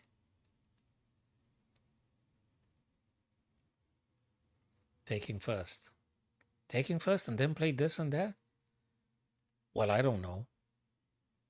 I gotta play something forcing. That's the most forcing thing. Pawn takes, then move here. Then what? Here. Um, Maybe I should take with a bishop at some point. I'm not sure anymore. Well, I have also... No, you can't because there is a bang, boom, and you take, and then they move here. And then you play, I don't know, here. I don't know.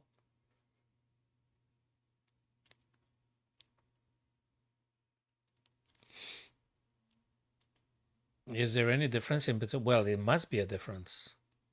Takes. Bishop blocks, king moves, you name it. Wait a minute. Queen takes. If bishop blocks, takes, and checkmate. So I'll take first. Ah, yeah, but they moved the king, right? Okay, what about now? Could I perhaps like captures, and maybe just take a pawn? There's no... is there a checkmate here? Where's the checkmate? Queen checks. This guy moves whatever, or bishop blocks or something. Do you take with a bishop? Then check here. This is serious. You can't mess about. You have to take the rook. Or check or something forcing. Could be this, could be that. Oh, is it here? Is it here? I mean, takes. No. So rook takes, pawn takes, and you do... Maybe just taking the pawn after all. I'm going to take the rook.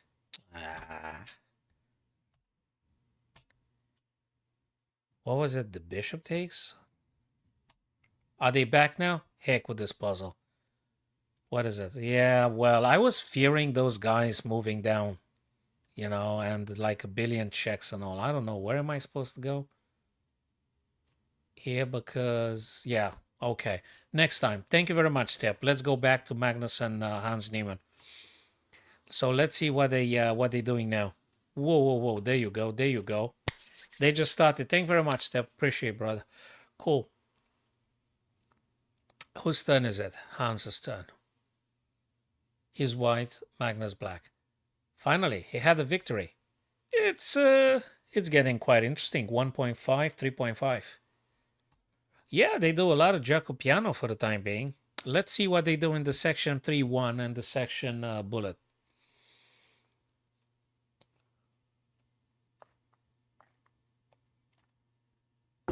Let's see what they're going to play. Later on, that is.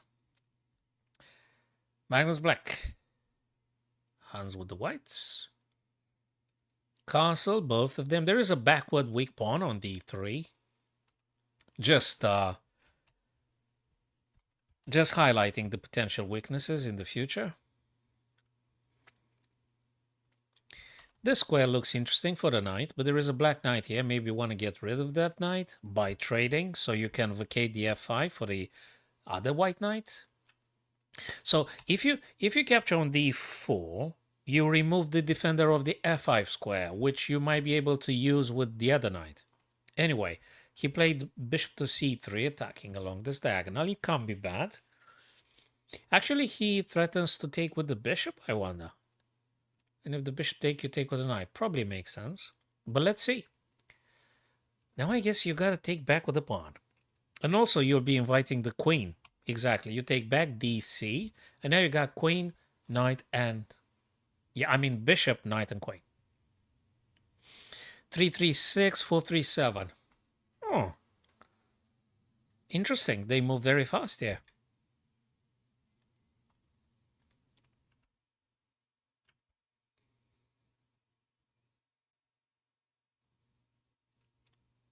Knight e7. f5 now is accessible for the white knight on g3. There you go. So, yeah, that was the idea behind getting rid of the black knight on d4. So now f5 is completely exploitable. Rook f6, pinning for the time being the knight or the queen. So probably it is advisable for you to move the queen away from the f-file. Where? Well, that's a good question, but he chose the e2. That's a bit of a thing, step. I understand the reason behind g6, but you're completely weakening the h6, which, by the way, I think can be taken by the knight immediately with check. So g6, I don't know about the g6. I understand you pointing towards the bishop and rook idea attacking f2, right? Am I correct? Which I think sort of makes sense. So I think Magnus just heard you telepathically. He played king h7 in order not being checked so that he can push g6, kick the knight away, and take on f2. So he heard your ideas.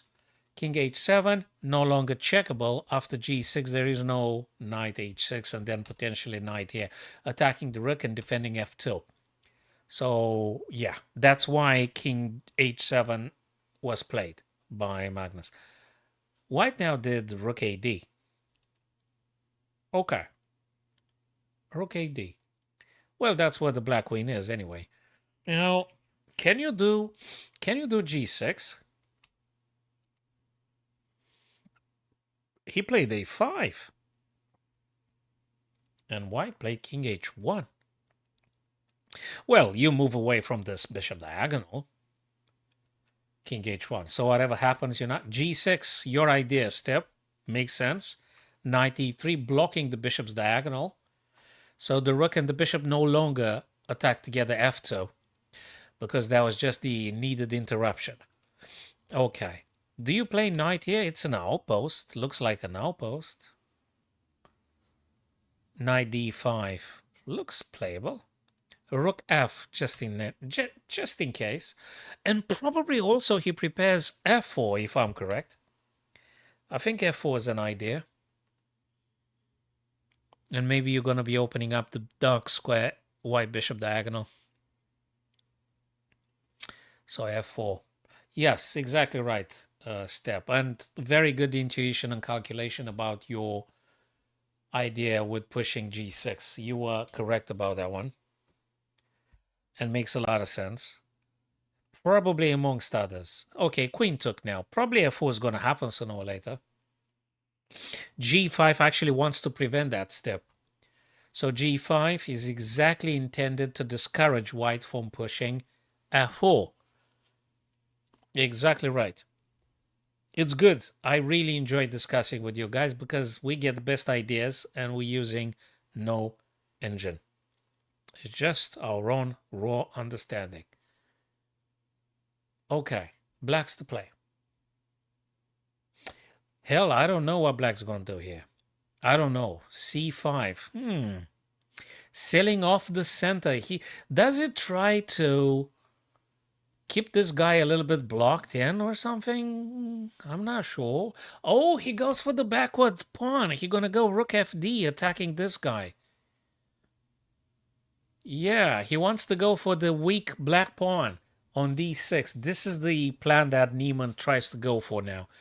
g3, probably to make some space for the king to move on to g2. Maybe he want to go h. d6 is a weakness, currently defended 3 times by black, though. How many times can you attack d6? You could do this, and you could do something like this. I don't know. King g2, though. He want to go for the h, I wonder. Maybe step, maybe white wants to do something like bishop b2, bishop c1, and he's looking this way with h4, of course, being thrown to get those guys away. Knight on b8 is painfully doing some... no, I think I know. Knight b8 is a bit painful for now, but the intention is knight c6, knight d4. That's what Magnus wants to play with knight b8. He is rerouting the knight to c6 and then knight to d4. Makes a lot of sense. Makes a lot of sense. Also shutting off the d file, going for the weakness d6. So knight c6, knight d4 solves a couple of problems. The d6 weak black pawn and centralizes the knight, takes all those squares, c2, e2, f3, you name it, and things. And yeah, but also white has the idea with bishop e2, bishop c1, looking diagonally towards the... Now that's bloody unexpected. Huh. What the hell is rook d5 doing? You put the rook in the middle. There you go. Magnus continues with knight c6, as I said. What's the thing with rook d5? Why would you do rook d5, man? After knight d4, what exactly are you going to do with that rook trapped in the middle of the board? What am I missing? Step, help me with this one, man. What am I missing here with that rook on d5? And everyone else, my friends, if you're watching, and there you go, knight d4, exactly as I said. Exactly as I said. Thank you very much, I need the Hawaii. Knight e4, bishop takes e4. Well, I understand bishop e4. It is playable. But I don't see what was Hans Niemann's idea with rook d5, guys. If you can help me with this, I'd be grateful.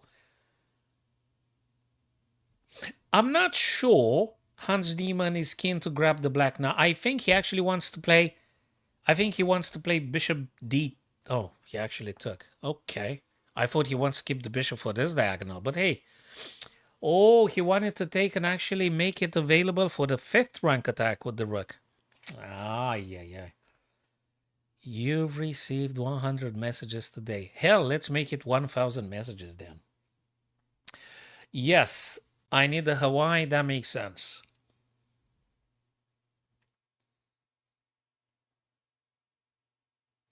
That makes sense. Look, you have to be a sort of chess master to go for this kind of subtleties. That's what I like about watching these guys with no engine. I like to actually having the revelation, with your help, of course, to decipher their plans. And I think it's a great improving method for all of us, my chess enthusiasts. That's the best chess on the planet, and you try to redo the whole thought processes of these guys.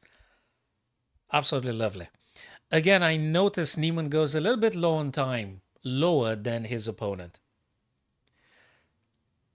Is this going to be a draw or something? I noticed a little bit of a trend. I noticed that Magnus fights for black for draws. I think he's kind of like happy to go for the draw.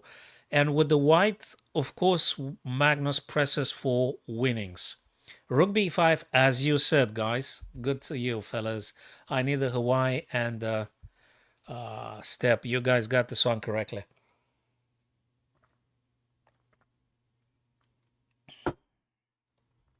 Yeah, he got an issue with the time control here. He got an issue with the time, Hans. Magnus seemed to be more in control with the time. All right, what did white achieve? A pass pawn here on the c file. There is a pass pawn. And black has a pass pawn too. Yeah, he tries to hold on to that pawn. Takes and takes, right? Goes, oh my God. Whoa! This guy can't be stopped. Check. Oh my God, they play bullet now. Wait, they just moved too fast. They moved too fast. They play bullet. It's okay. Now we got the other black pawn going down. Yes. Woof. Black's winning. He won. He just won. Okay. Magnus 4.5 to 1.5. He delivered here. Awesome stuff. Of course, blunder. Guys, we're talking about just bullet chess.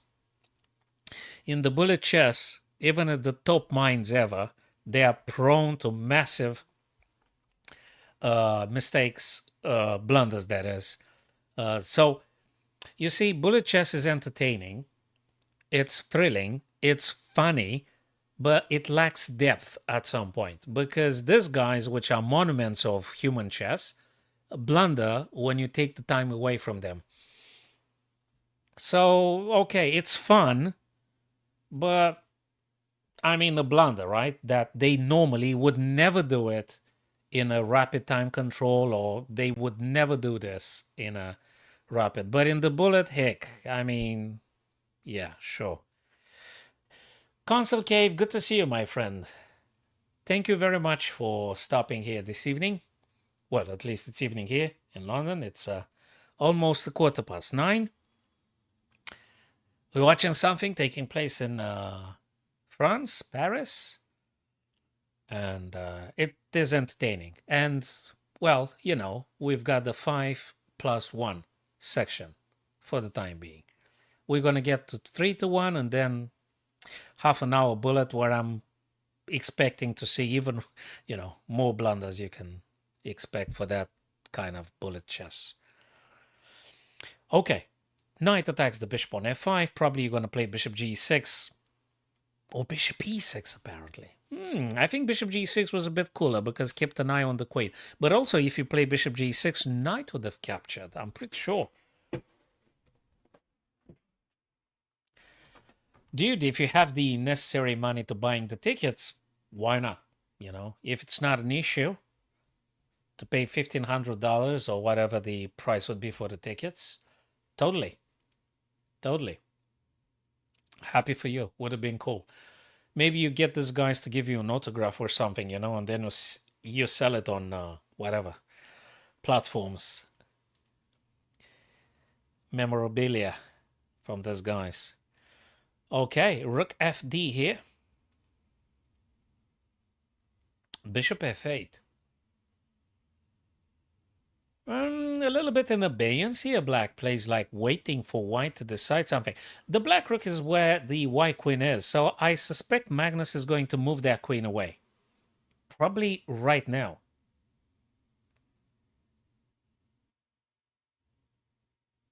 Yeah, exactly. That's what I said. Yeah, if it's bloody $1,500 a day, man, that's, I don't know. I mean, if you can, it's awesome. I mean, great. Awesome. Yeah. Did he move the queen away? No, he played h3. I think he did h3 because he wanted to make sure there is no knight or bishop coming over to g4. That's why he played h3. Okay.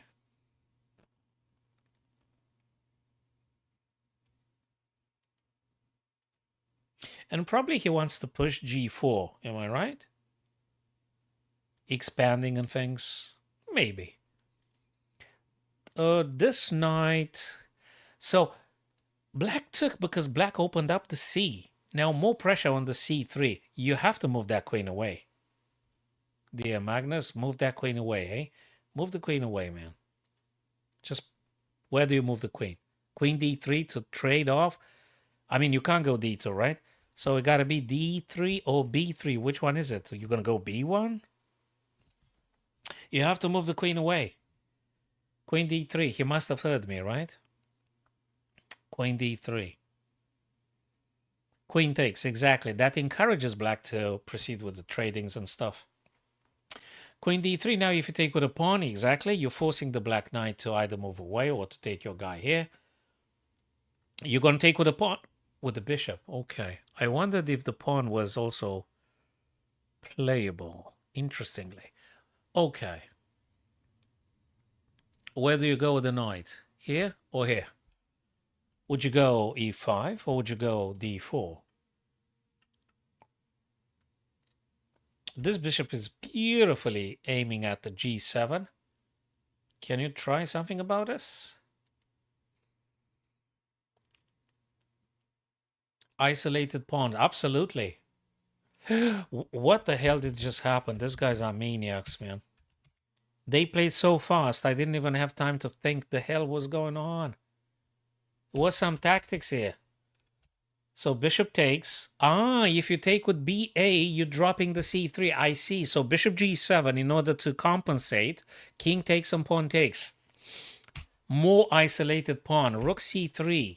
Okay. It starts to get slightly enlightening. Okay. So rook now potentially on the third rank. Looking towards left and right and things like that. I kind of like it now. I understand. Also, this bishop would be happily if this pawn were to moving at some point. Yeah, but the b7. We'll see about that. There is also weakness for black there.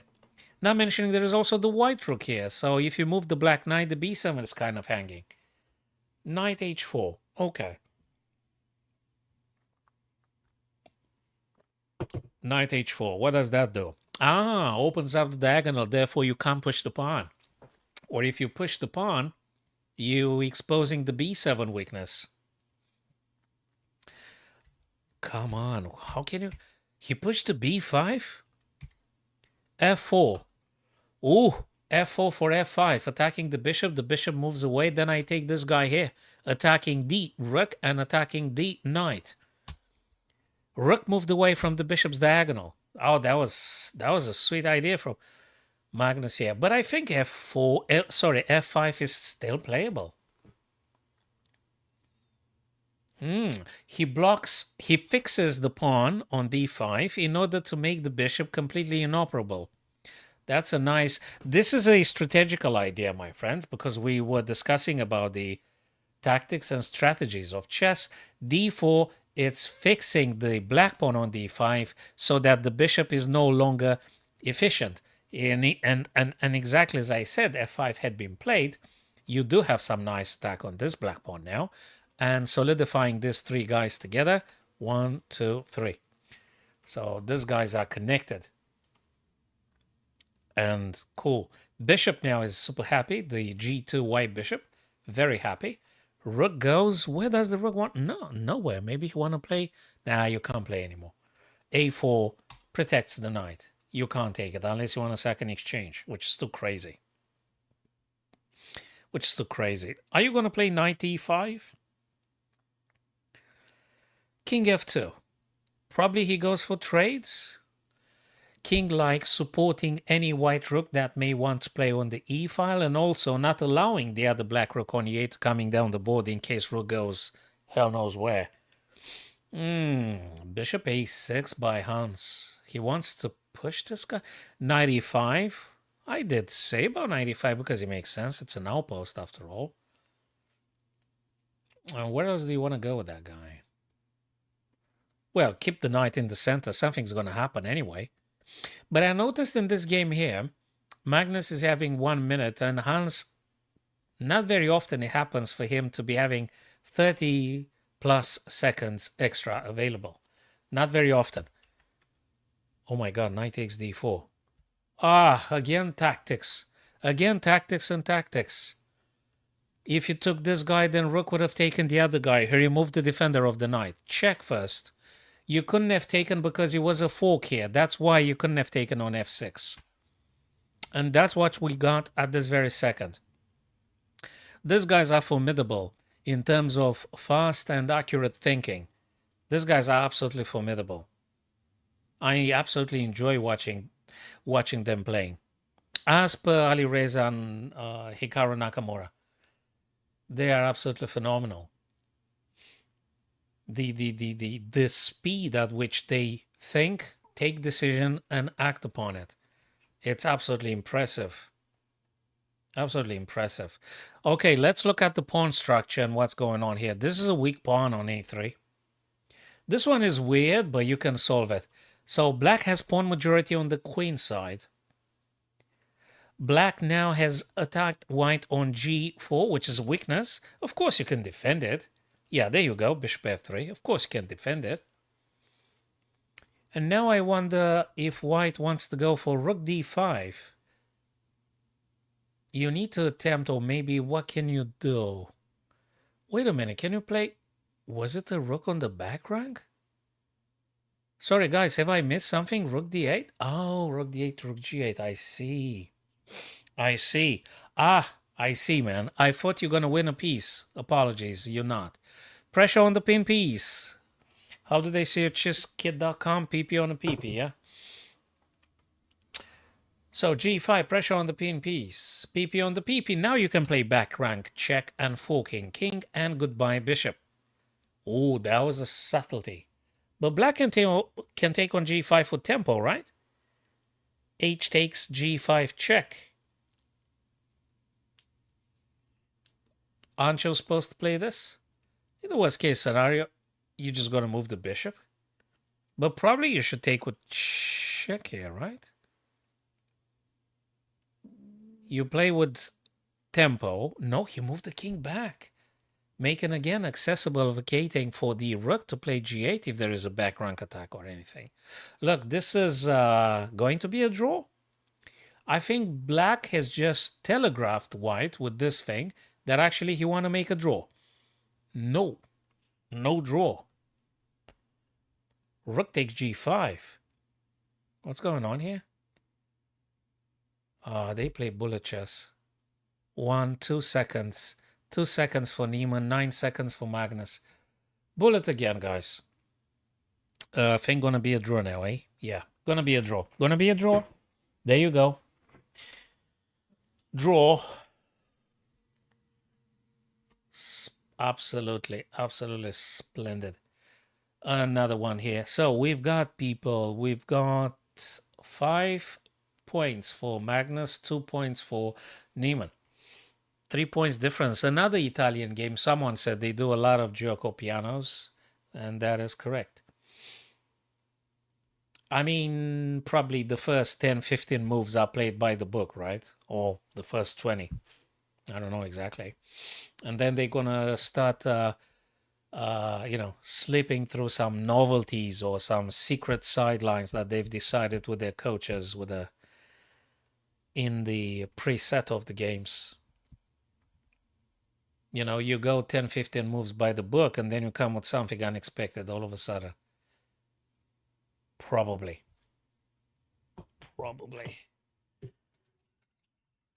Knight takes pawn take. Whose turn is it? Hans's turn. Yeah. Knight g3. I've seen this before, right? Yeah, you want to go f5 after you get rid of this bishop, or you could play it just right now. Yeah, they played this line already. Yeah, exactly, Step.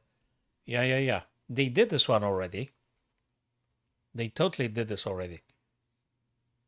And very many times in their chess careers, respectively, they did it. On very many occasions. So I guess you could go knight f5. What move is that? Move number 18 for white here. So probably you could do knight f5. Or you could take here first, but if you take here first, you opening the e file for the rook as well. So I'm not sure. Maybe knight f5 just anyway. Maybe knight f5. Knight f5, rook a-d. Yeah, knight f5. There you go. Knight f5, c5. This guy is heavily defended. Whatever you want to take with, there's always a pawn behind, and that's a passed pawn, mind you. That's a pass pawn. So if you capture this guy with the bishop, they might be taken with cd, and that's a pass pawn. So you sure about this? I guess you could also try to... Okay, he played the bishop attacking the h6. King played h7. They did that before. Exactly as you said, Step. There is something very similar. Yeah, they did that like 2 games ago or something. In the previous one, they played exactly like this a number of moves.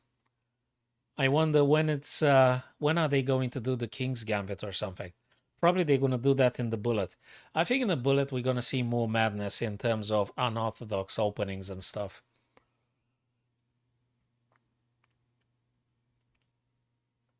In the bullet you could go with craziness.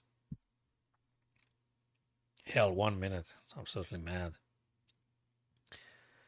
Again, there is folks that do hyper bullet. I mean...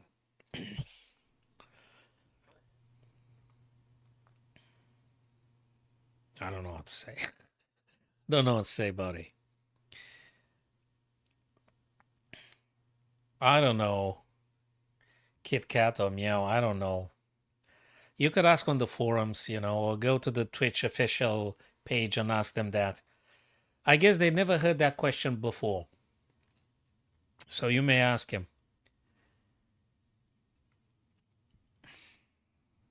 But they've been properly vetted here, so probably it's super fair play at this stage. Okay, knight takes d4. So this is the creation of a black passed pawn now. The question is if you take with c or if you take with the e pawn to d. Yeah, that's exactly what Magnus Carlsen gonna say to Hans Niemann at the end if he wins. That would be the funniest ever line you could address. If you're winning against Hans Niemann, I think you are bound to say chess speaks for itself. And he can look over to Hans and say, hey, mate, chess speaks for itself, yeah?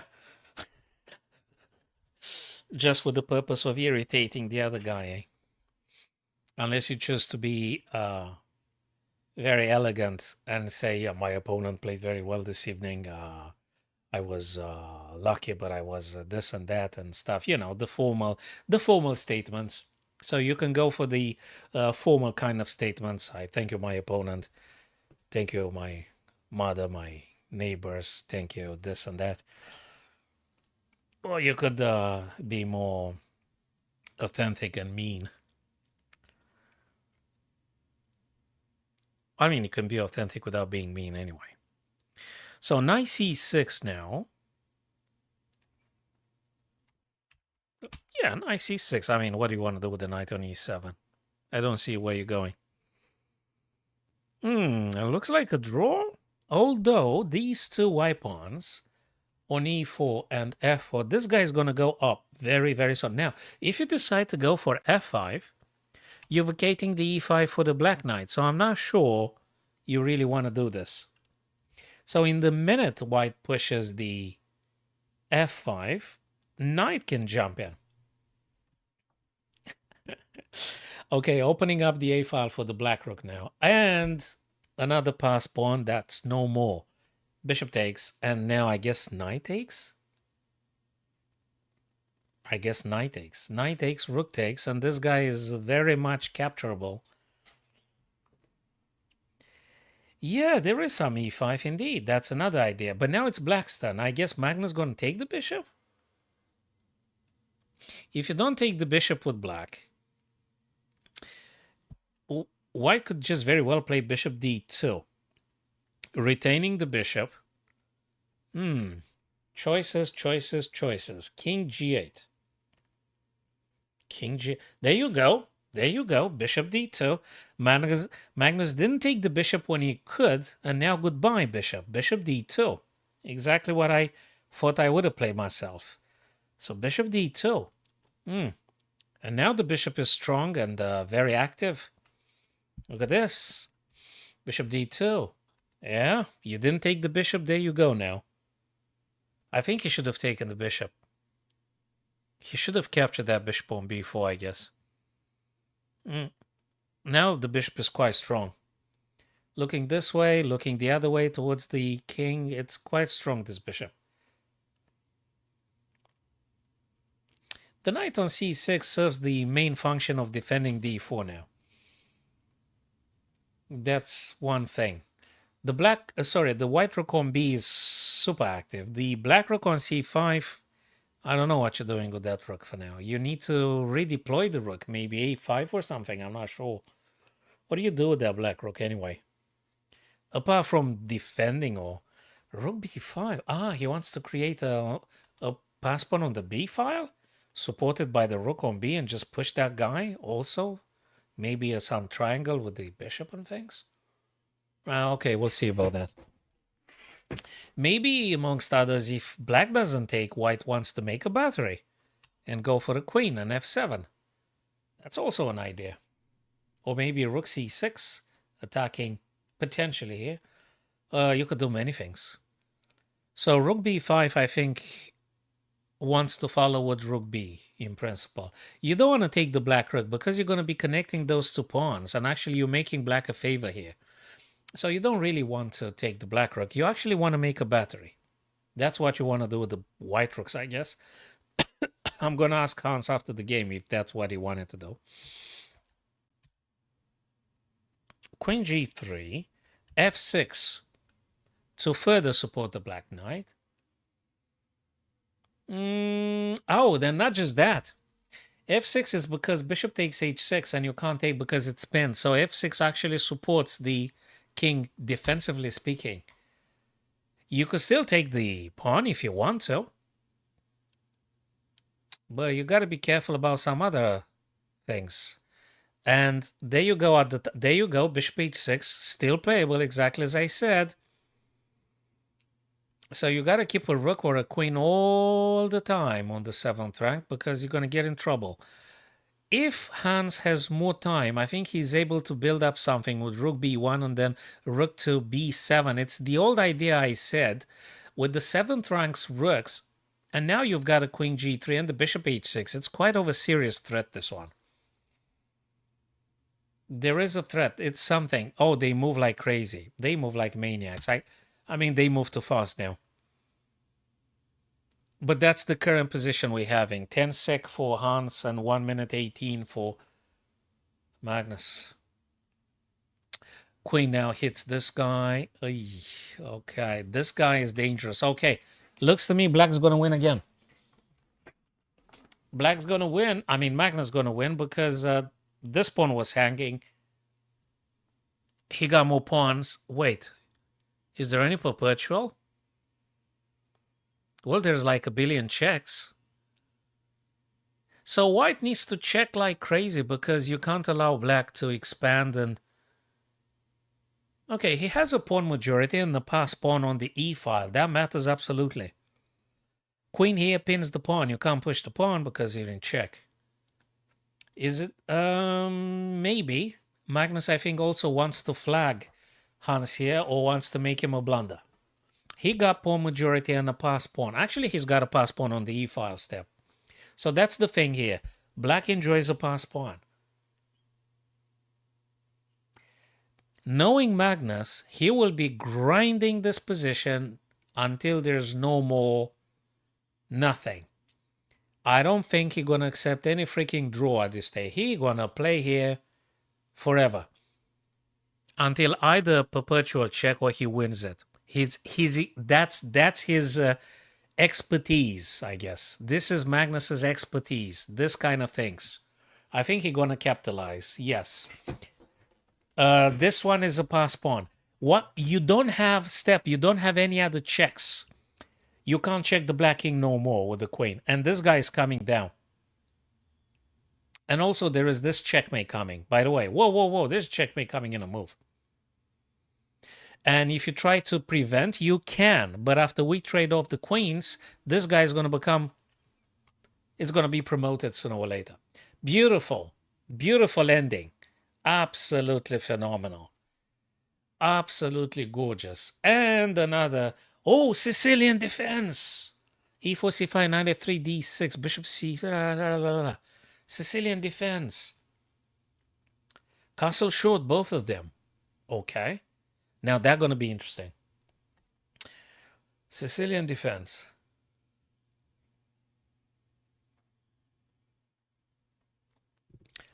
Magnus in the lead. 6 points to 2.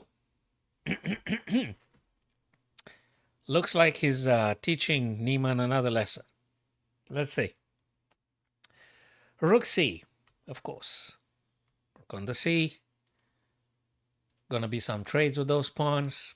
Hell knows that's... Hey, they haven't traded nothing. Move number 11. The board is full of pieces.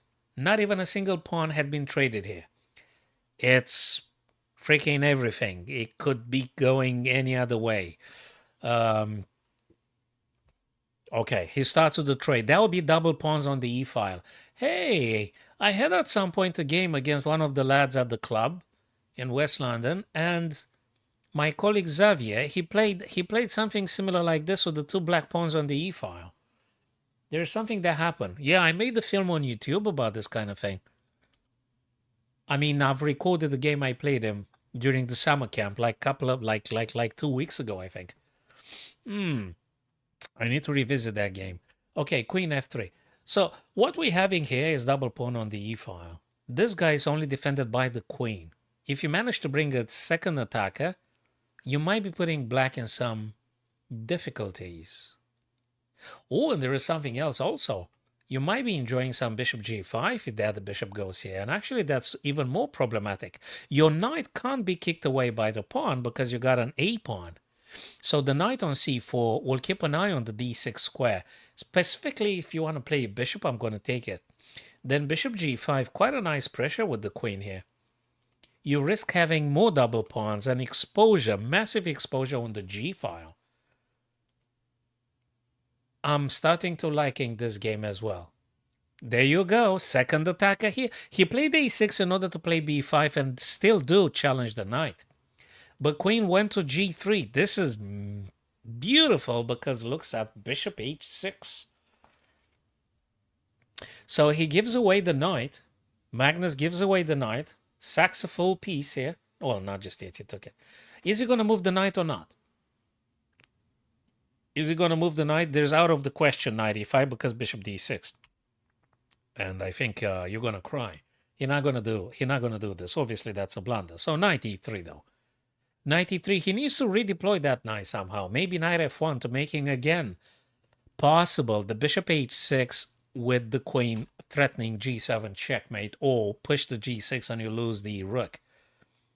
So there is many happenings here. Also, white enjoys the a file very much. So you also having the rook a7. Knight to g, fine. It's looking good. I think the Dirty Harry is going to go up. The Dirty Harry with h. Yes, Kit Kat, I guess. F. Oh, whoa, that's a mouse slip. I apologize. This is a mouse slip. That's not something that actually happens.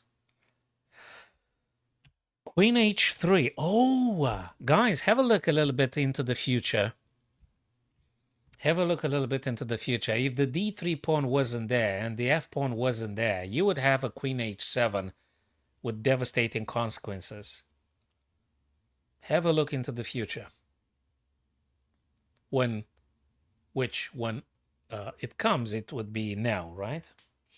You know, there is some theories today that everything you will ever experience is just the present moment, because even if you were to go back in time or you were to travel in the future, you would still find yourself in the now. It's like inescapable.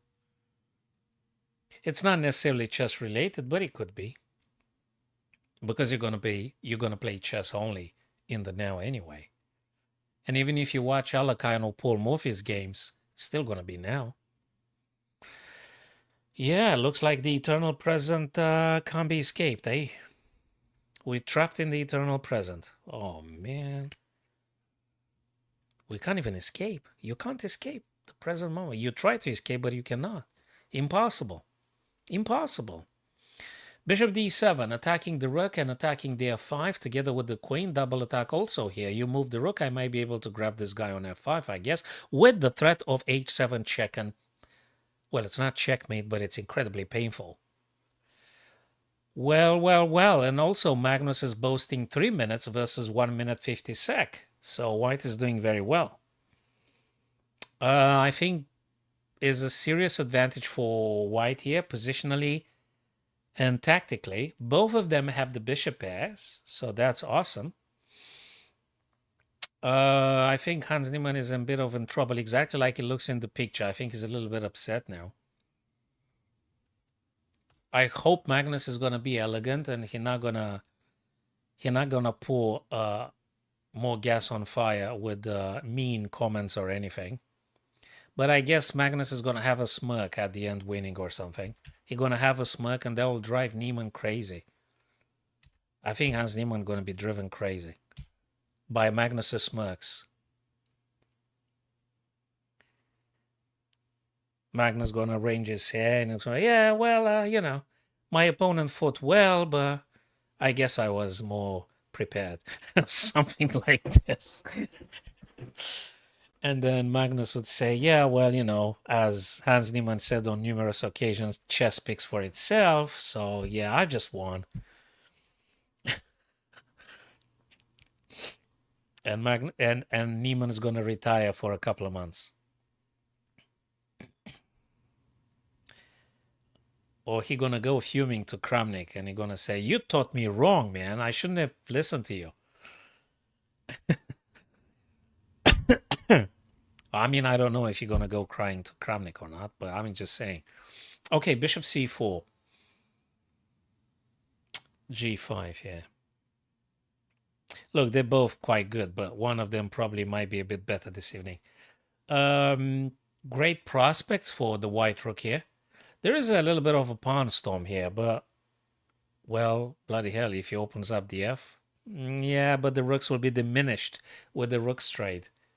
You got to be careful about that rook straight. Rook takes, rook takes. You got to be careful.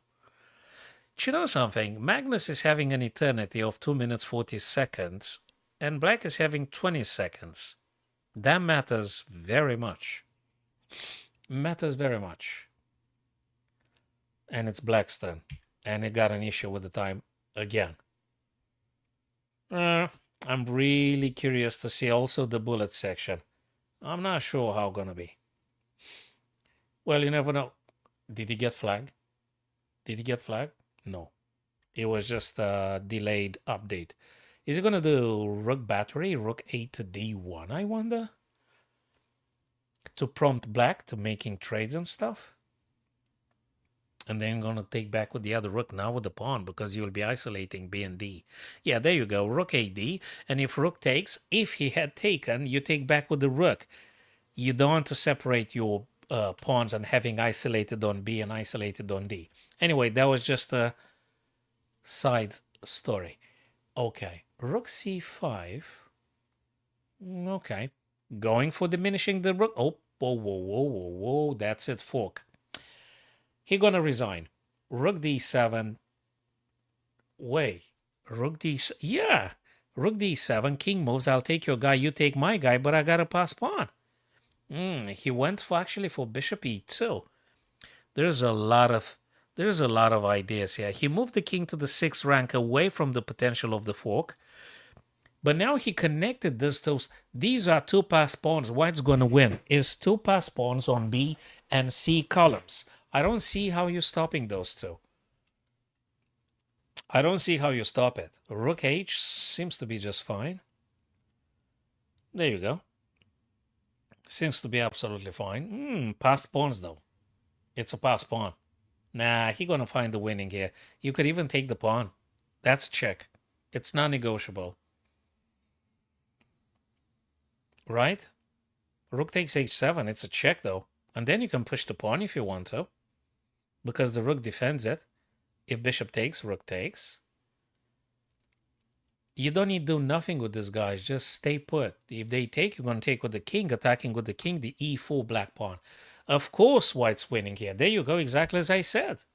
Rook takes h7, and Hans said, look, I had enough. Heck it, I'm going home. I think Niemann is pissed off now. He's upset. He's upset. Did he smash the table or something? Did anyone see? Did he smash the table? No? Oh, okay. Cool. Next game. Wonderful. Absolutely wonderful. Wonderful chess experience. Hey, do they have another break? Games. Hikaru Alireza. Oh, yeah. The young Alireza is really killing it now. He looks to be in very good top shape. So that's awesome. Sunday, we're going to have a hell of a final. Is it going to be Magnus Alireza? Is he going to teach a lesson the other young man? Magnus got won by resignation. Yeah. This is fabulous. Yeah. So, guys, we're having now, I think, 7-2, right? Or 8-2 something. Results. So, Alireza going to play in the final, folks. 7-2. Okay. 7-2.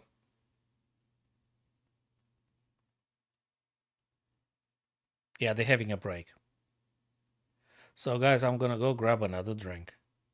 Because it's looking good. It's looking really good. And we're going to be back to see what these guys are doing. They're going to be playing for a while. I don't know how much time left for them.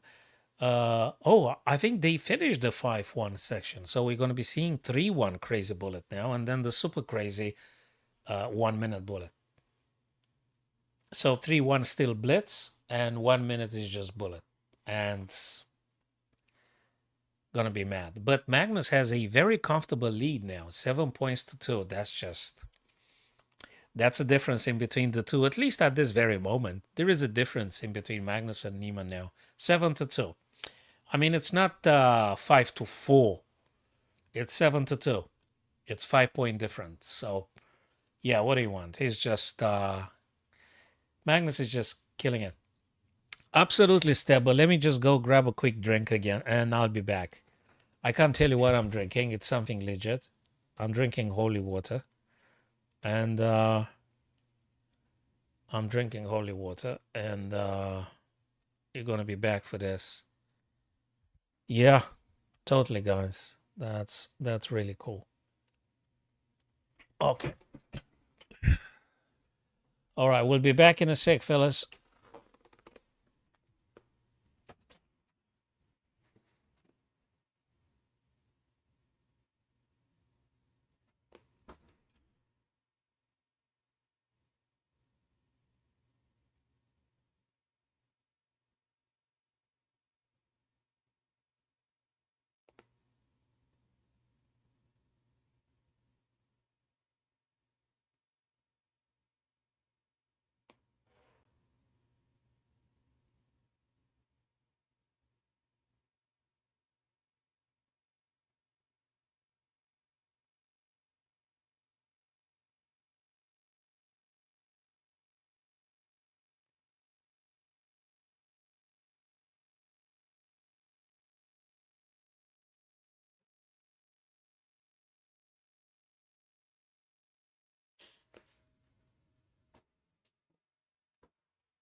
All right, all right. Where were we? Where were we? So, Steph, dude, if you got the link or something, I think you can definitely share it. Oh, where's the webcam? Oh, there it is. Cool. So, Steph, if you got a link or something, yeah, you could do a quick copy paste or something. Now, how long is the break in between the formats? 3 minutes, 5 minutes, 10 minutes. Okay. Right. So we're going to be coming back. I think we're going to do a very fast chess puzzle first, and then we're going to be returning, watching the protagonists. So the answer would be yes, Step, of course, as always. Of course you can. It's a memorable game in which you beat a grandmaster, right? Of course you can. Okay, why to move? Wait, there's a big weakness on the diagonal here leading to the black king. So now I wonder if it's the bishop or the queen. I'd be inclined to say it's the queen because the bishop is already there doing a great job cutting off the d7. So you got to get the queen and then you got to finalize perhaps on e f7, e6 in the end, right? So queen h5, king goes e7, queen. Whoa, whoa, whoa, whoa, whoa. Bishop g5 afterwards? It's still in progress, Ahmad. Thank you for stopping by, my friend. So we've got a 7 points to 2. And they're still playing. They're going to be doing the 3-1 blitz section. And then they're going to be playing the bullet. It's not quite finished yet. But we're expecting the other section of the clash. So, guys, I'm inclined to say the queen. And then, I don't know, bishop or something. I mean, if the pawn takes some stuff, you may just take the rook or something. Right? So I'm gonna do the queen h5 move, and we'll see if that's the case or not. Okay, so far so good, right? Is there anything else I'm not seeing? Is there a check I do or something? Well, that's the check. They take it, and then I'll take the rook. Is it bad? Take the rook. Then you've got this. I mean, no, you don't because there is a knight, but you just grab more stuff from them. Yeah, but this guy attacks too. What the hell am I missing? Okay, bishop takes. Is it queen takes though? Oh, queen takes. You don't take the rook.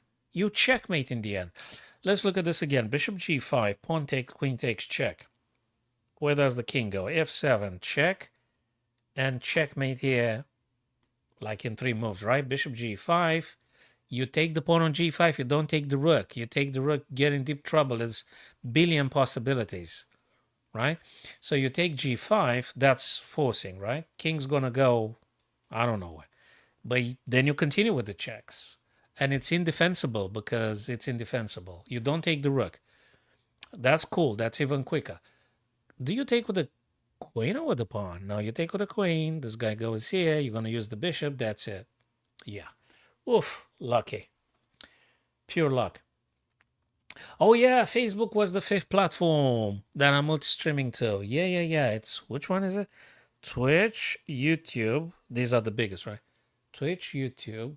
No, TikTok is the biggest. Who cares? TikTok, Twitch, kick.com on Facebook. Yeah, kick.com. Okay. But I guess the guys on kick.com don't want to do too much chess. I didn't have too much viewers on kick.com. They want to do gamings and shootings and stuff like that. They don't want to do chess very much. So, anyway, it doesn't matter because I got you, my friends. You're the best. Hello, Rodrigo. Yeah, sometimes I might be the best. Sometimes I could be the worst. But thank you very much for your nice thoughts. So, Rodrigo from Brazil, I love very much the Sepultura band until 1996, when there was that break in between the Cavalera brothers and Andreas Kisser. So great. I absolutely love the Sepultura metal thrash band from Brazil. Okay. I've got even a t-shirt with these guys. All right. They haven't started, right? Or did they? Guys, if they started, I don't want to miss that superb 3-1 section blitz stuff they do. No, they haven't started nothing. Yeah, guys, don't forget to subscribe to my YouTube, fellas, and check my latest videos. Whenever you got time, at your own convenience, of course. And okay, guys, we could do very many tournaments in the future, friendly, casual chess on chess.com, on leechess.org and stuff, but now on chess.com, okay. Black to move. What am I supposed to do? Am I delivering checkmate? Let's use the blue paint. Okay, how am I delivering checkmate here?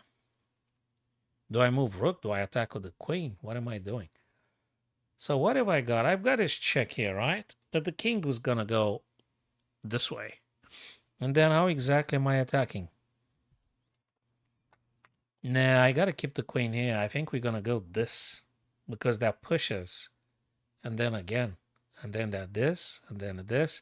Check like in 4-5 moves. We're gonna take it. And we're gonna push the king down until it can no longer move. So we're going to do rook e4, king going to go down, queen again, and we're going to take it in turns, I suppose. Anything else fails. They're going to be escaping via this and this. So we must go this.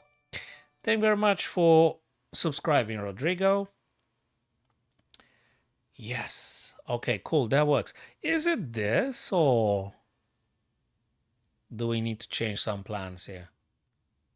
If we go this way, but this one is infallible. They can't defend against. Why do I need to complicate with queen g3? I've got this. That one should be working. But what I do know is that the engine wants you to find the quickest way to win. So I'm a little bit... I mean, this one wins. I'm going to be winning sooner or later. Who cares about complication? Let's just go... Yeah. Let's just go nice and certain. It could be some delay, but no one cares about this. Because you're going to take with a queen regardless, and that's just king h6, and then you deliver the checkmate with rook to h4. So that is just all you need to win. Okay. Alrighty, fellas. Have they started?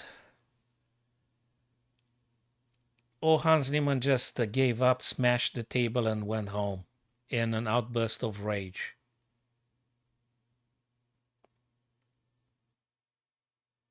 Seven two. Oh yeah.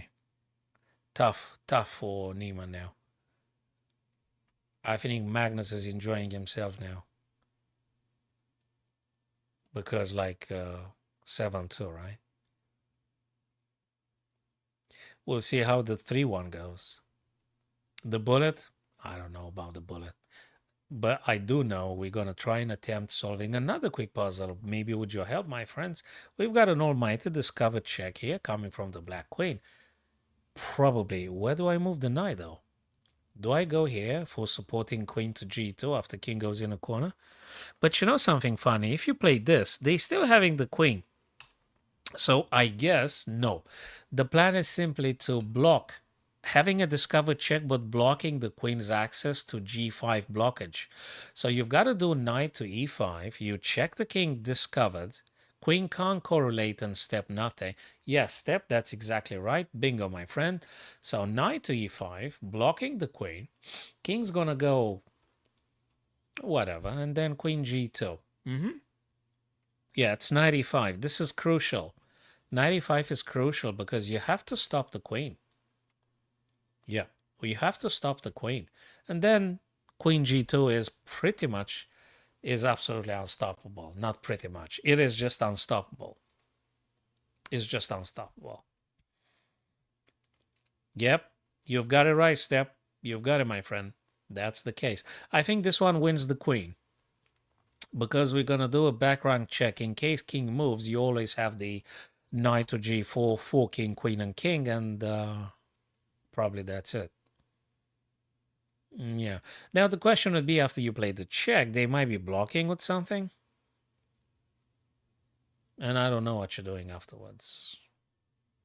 You're going to do something. But I think this is the only plan that works here. Yeah, but there you go. Bishop f1. So they haven't played king here so I can win. You know, nice and quick. So what do I do now? Is there another fork? Is there another check? Queen takes. Yeah, knight takes doesn't work now, eh? Okay, what do I play though? Should I still play the knight? I wonder. I mean, I don't know. Or do I play rook? Do I play rook? Rook DE. For those of you that came now, guys, it's just that we're doing quick puzzle before actually the protagonists return to their respective boards, computers.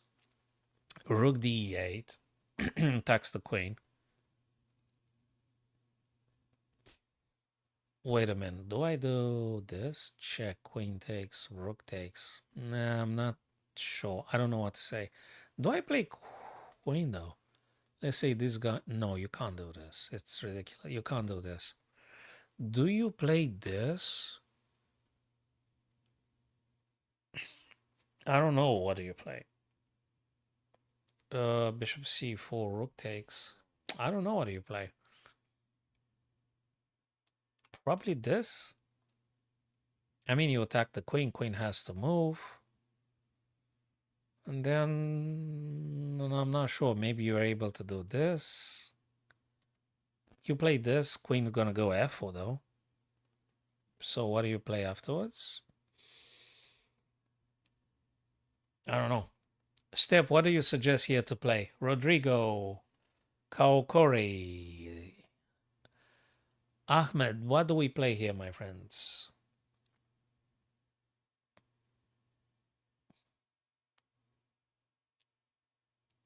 Do we play rook e8, you reckon, guys?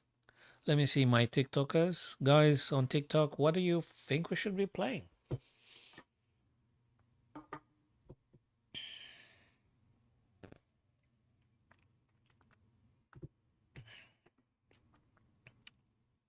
Oh, I don't know. What am I missing here? Hold on a sec. Check. Queen takes, rook takes. They take my knight. Two minor pieces, rook, rook, rook, rook. Okay. Wait a minute. Do I do knight? I'm attacking the queen. Okay. Queen has to go after this move. Where do they go? They could go f4. So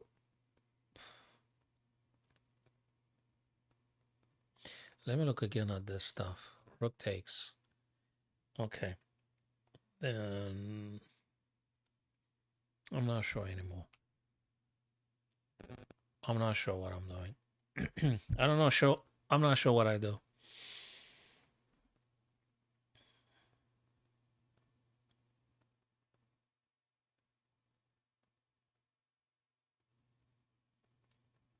Could be many things. Queen has to go. I'm looking for forcing moves. That's what I'm looking for.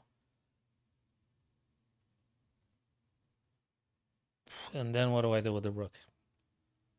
Oh, the knight. Wait. No, knight takes. Doesn't work. So, guys, you reckon it's probably rook e8? Could it be rook e8? You win a tempo, you take the e-file.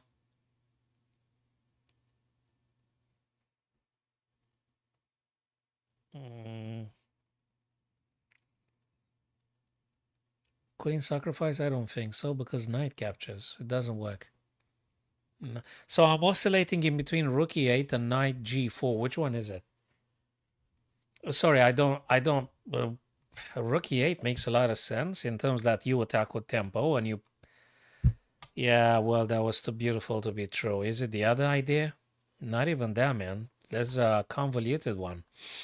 It's not. Rook e8, knight g4 had been rejected. Can you believe that?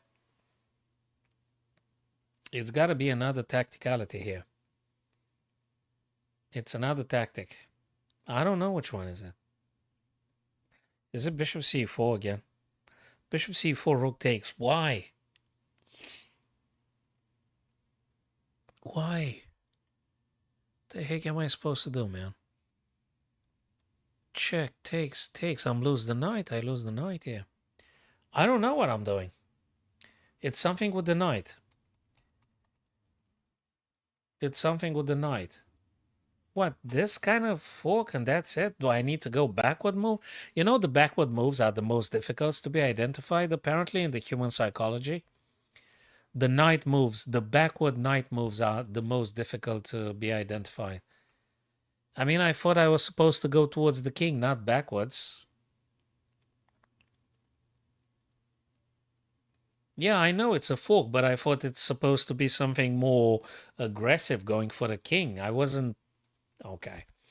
It don't matter. I'm just making excuses for not having found it. Oh, yeah, I know it's a fork.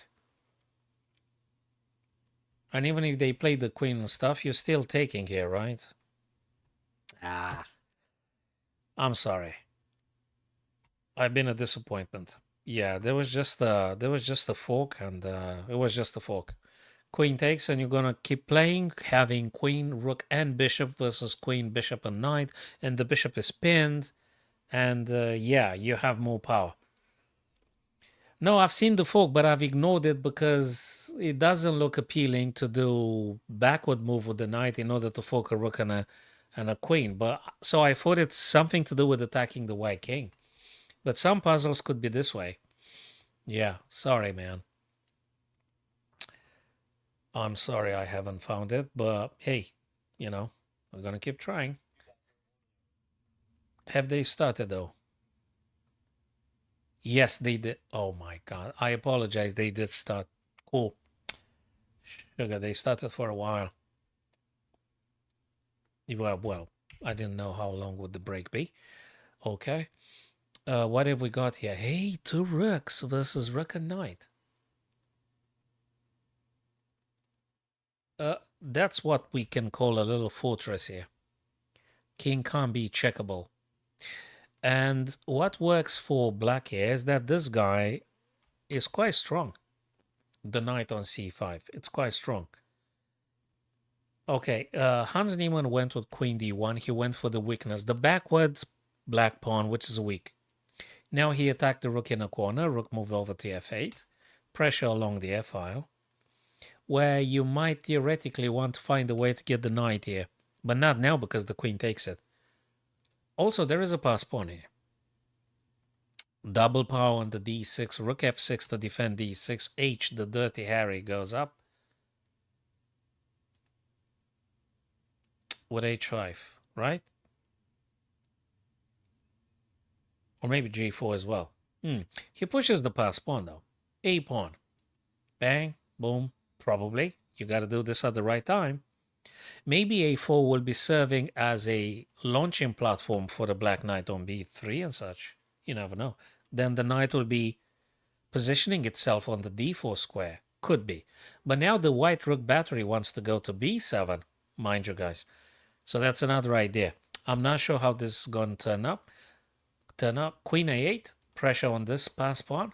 Battery here on the f. They're moving very fast. They're moving very fast now. Now, this is the live game right now. And there is this threat here. There you go. There is the checkmate on h8, my friends, in case you didn't notice, but I'm sure you've seen it. There is a checkmate. You've got to do some G pawn move or something. There you go. I think that was a forcing move. G5 had to happen because you just get checkmated. takes away the only escaping square. I think Magnus is in trouble here. And that's not going to, I think he's in trouble, right? He still moves g7 though, but there is the triple power here. You're not going to sort this out, I guess. Come on, man, you get checkmated. He's cooked here. Yeah, exactly. He's cooked here. You can't. It's too much power on the back rank. You get eventually checkmated. Because those pawn covers everything. You can't even move here. I mean, you can move here and that's the end of it. It's just too much power. You're going to get checkmated. It's too much. Wow. Wow. Wow. 3-minute section, ladies and gents. We got 3 minutes and 1 sec increment in this section now with bishop a4 and stuff. Bishop c2, d4. Okay. Jacob, no, Sicilian defends the canal attack. I think, what's the other name? The Moscow variation or something with the bishop b5, knight d7. Yeah, anyway.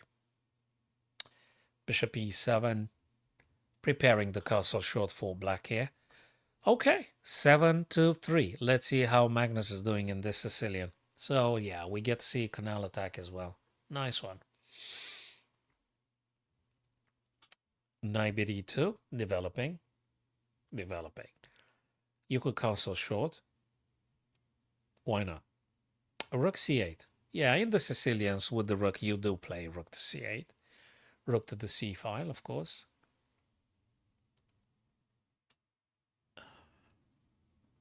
White still needs to find a way to playing the knight and the bishop. I mean, you need to develop these pieces, right? So you got to play the knight. You got to make space for the bishop to go somewhere. Hey, they moved so fast the last moves. They move very fast. Or maybe the server didn't really update it in time. What they did. The rook f to e.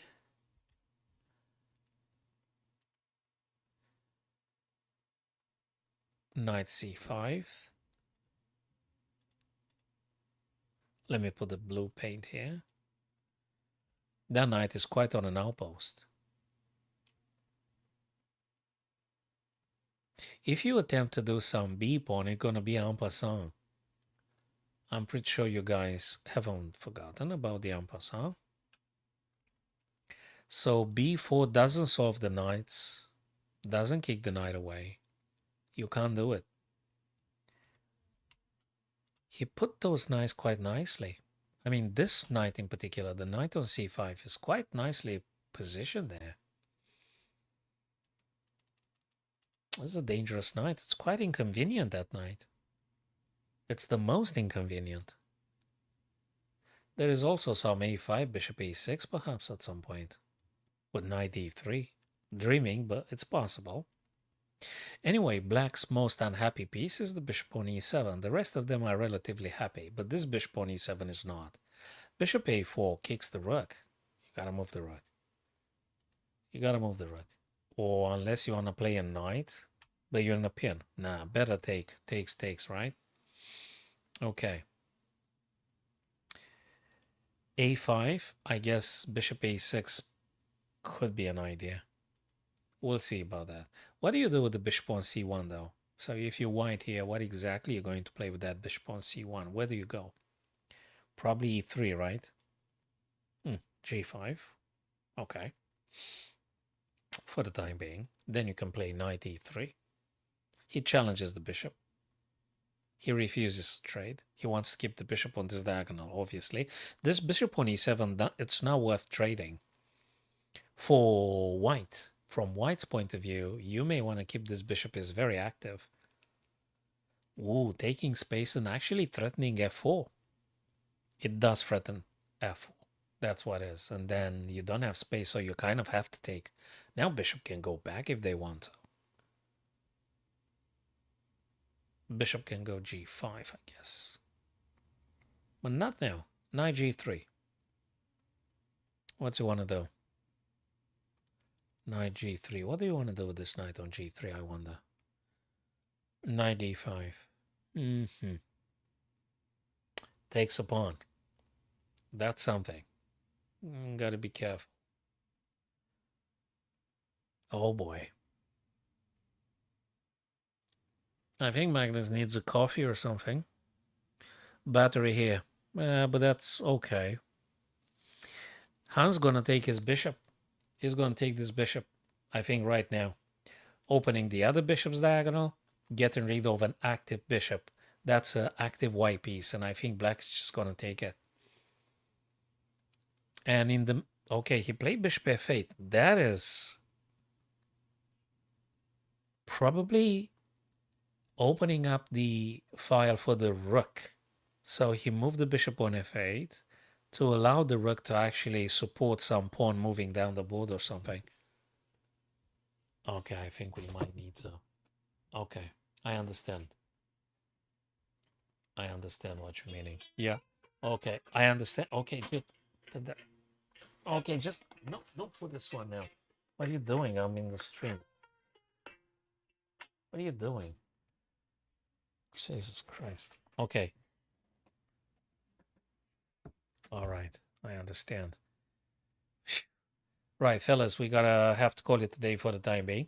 And yeah, we're gonna be returning tomorrow and the day after tomorrow. Beautiful clash here, guys. So keep watching this, guys, on your mobile screen. That's what I'm gonna do. And I'm gonna be attending to some other things.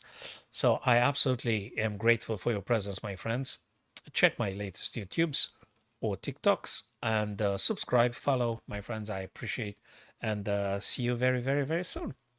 Cheers, guys. Thank you very much.